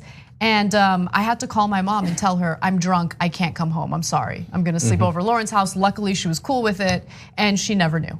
God, we're such nerds. I know. How old were you at the time? I think I might have been like 24. That's what I would have guessed. Yeah, 24, and she has to call mom and tell her she's not. I know. That's amazing.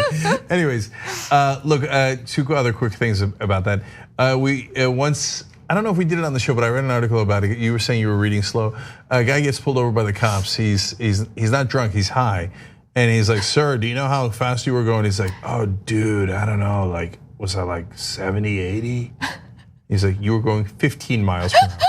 That makes sense, yes. Okay. And, but I'm such a weirdo that I told this in one of the post games. Once I got high, nobody's home. I love that. I could, be as silly as I want. Sometimes I'll put on headphones and dance. Oh God, if you got my God. Oh, if you had video of that. You've said too much. I've already said too much. But so I went, but since I'm high, I obviously walked. I walked to go get a burger for dinner, and I'm walking back. And you sometimes you get paranoid. Me, not too much, but sometimes, very rarely. And so I thought some guy jumped out of the bushes, right? Actually behind some guys at my neighbor's SUV. And it was like, whoa, sneaked it, right? And I was like, whoa, sneaked it. And it was just the shadows. Oh my God. Oh, so you think the shadows are your ally. Anyway, you know what I did? I was like, oh, soak it in. I soaked in how scared I was in that moment, because that's another rich emotion that we have in life. And I was like, oh, scared. Yes. Okay, that's how I live life. And so when I trip, there are so many moments where I'm like, yes. Yeah, no, look, there's something to be said about like really taking in the experience, both the good and the bad, because like you just have to remind yourself that it's temporary. It's temporary. I mean, depending on what you're taking, but I'm specifically talking about pot, right? Yeah. It's temporary, it's eventually gonna go away. Just try to learn something from the experience you're having. Have fun. Yeah, so if you see me at a Ruth Chris, I was gonna say 50, let's be honest. There's at least a 70% chance I'm high. Okay, because when I get the steak, double butter obviously, okay, and I dip the bread, which is delicious, into that butter, the steak butter. Oh, it's steak butter. And then I'm high and I soak it in. Infinite victory. I have a question. I'm sorry, I didn't do the super chat, but I'm curious. What is your favorite cut of steak? New York strip, medium rare, no pepper, double butter. Oh, fascinating, okay. Okay. Yes! Infinite victory on a loop, on an infinite loop. Okay, now Royce Gomez, what's your take on veganism and animal rights? Against it, next. Animals are innocent. No, I'm pro animal rights. Yeah. And vegans are awesome. I wish I was as good as you. I would say I'm trying, but I'm not, to be honest. No, but that's the thing. Like I have tried multiple times, and I feel guilty about the fact that I can't do it. Look, I've cut my meat consumption considerably. Like I used to eat meat all the time. Yeah, now it's like not. if I eat a steak, that is a like very rare treat. You know, that's not something that I eat regularly. Or a very medium rare treat. And I like medium rare. That's like that's the best way to cook a steak. That's the correct American way to eat a steak. Yeah. Not well done with ketchup. So I'm super supportive of vegans. I just don't like when they try to make me feel guilty because I already do. So as usual, Mark Thompson, the best kind of person and the best kind of vegan, he doesn't make you feel guilty at all, but he'll slip in facts that slowly persuade you. He does inception, he gets inside your head, right? And look, it's true, I get it, he's right, I'm a bad person. No, look guys, I wanna get better, but no one's perfect, other than the perfect call I once had. So no, seriously, not perfect by a long, long stretch. Love it, keep going. If you're a vegan, we love you for it. More people should be vegan. I'm just not good enough yet, okay? So that's the reality of it. Okay, and I wanna do a fun one here. Crazy, well, let me do the Canada one. Yes, Derluco writes in, do I get Canada points for painting a snow thrower while watching TYT? Yes, you get maximum Canada points for that. So, and you get Canada points for inventing Canada points. So on Old School, we'll talk about America points, so you like double butter, extra butter on your Ruth Chris steak, you get a lot of America points. Yeah, that's pretty America. Yeah. Yeah. Liking the Steelers, you get America points, okay? Canada points we hadn't come up with yet, but you just did it. And painting a snow thrower while watching a progressive show like TYT is double Canada points. So well played, okay? The only way it gets better is if you're on a horse and you're a Mountie while doing it. Okay, all right, anyways. Crazy Legs / Rocksteady Crew says, I'm constantly traveling around the world and rely on TYT. Thank you. Wrong, thank you. I already love this comment.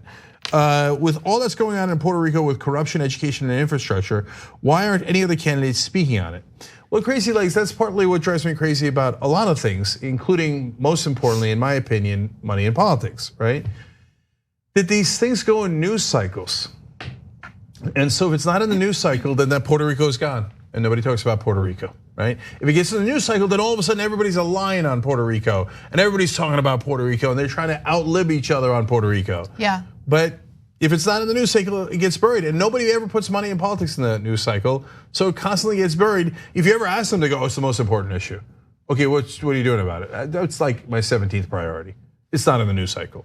It's never gonna be in the news cycle because the news gets billions of dollars from the money in politics. So they don't want it in the news cycle. So look, this isn't really about Puerto Rico because it's obviously part of our country. But what I wish our candidates did more of is talk about foreign policy, because there really hasn't been much foreign policy. Actually, to give him credit, because he gets criticized for being quote unquote weak on foreign policy, Bernie has taken some really strong stances on controversial issues, especially when it comes to Lula da Silva being imprisoned as a political prisoner. He had some strong statements about that. He was, I think, the only candidate who talked about the coup in Bolivia that just occurred.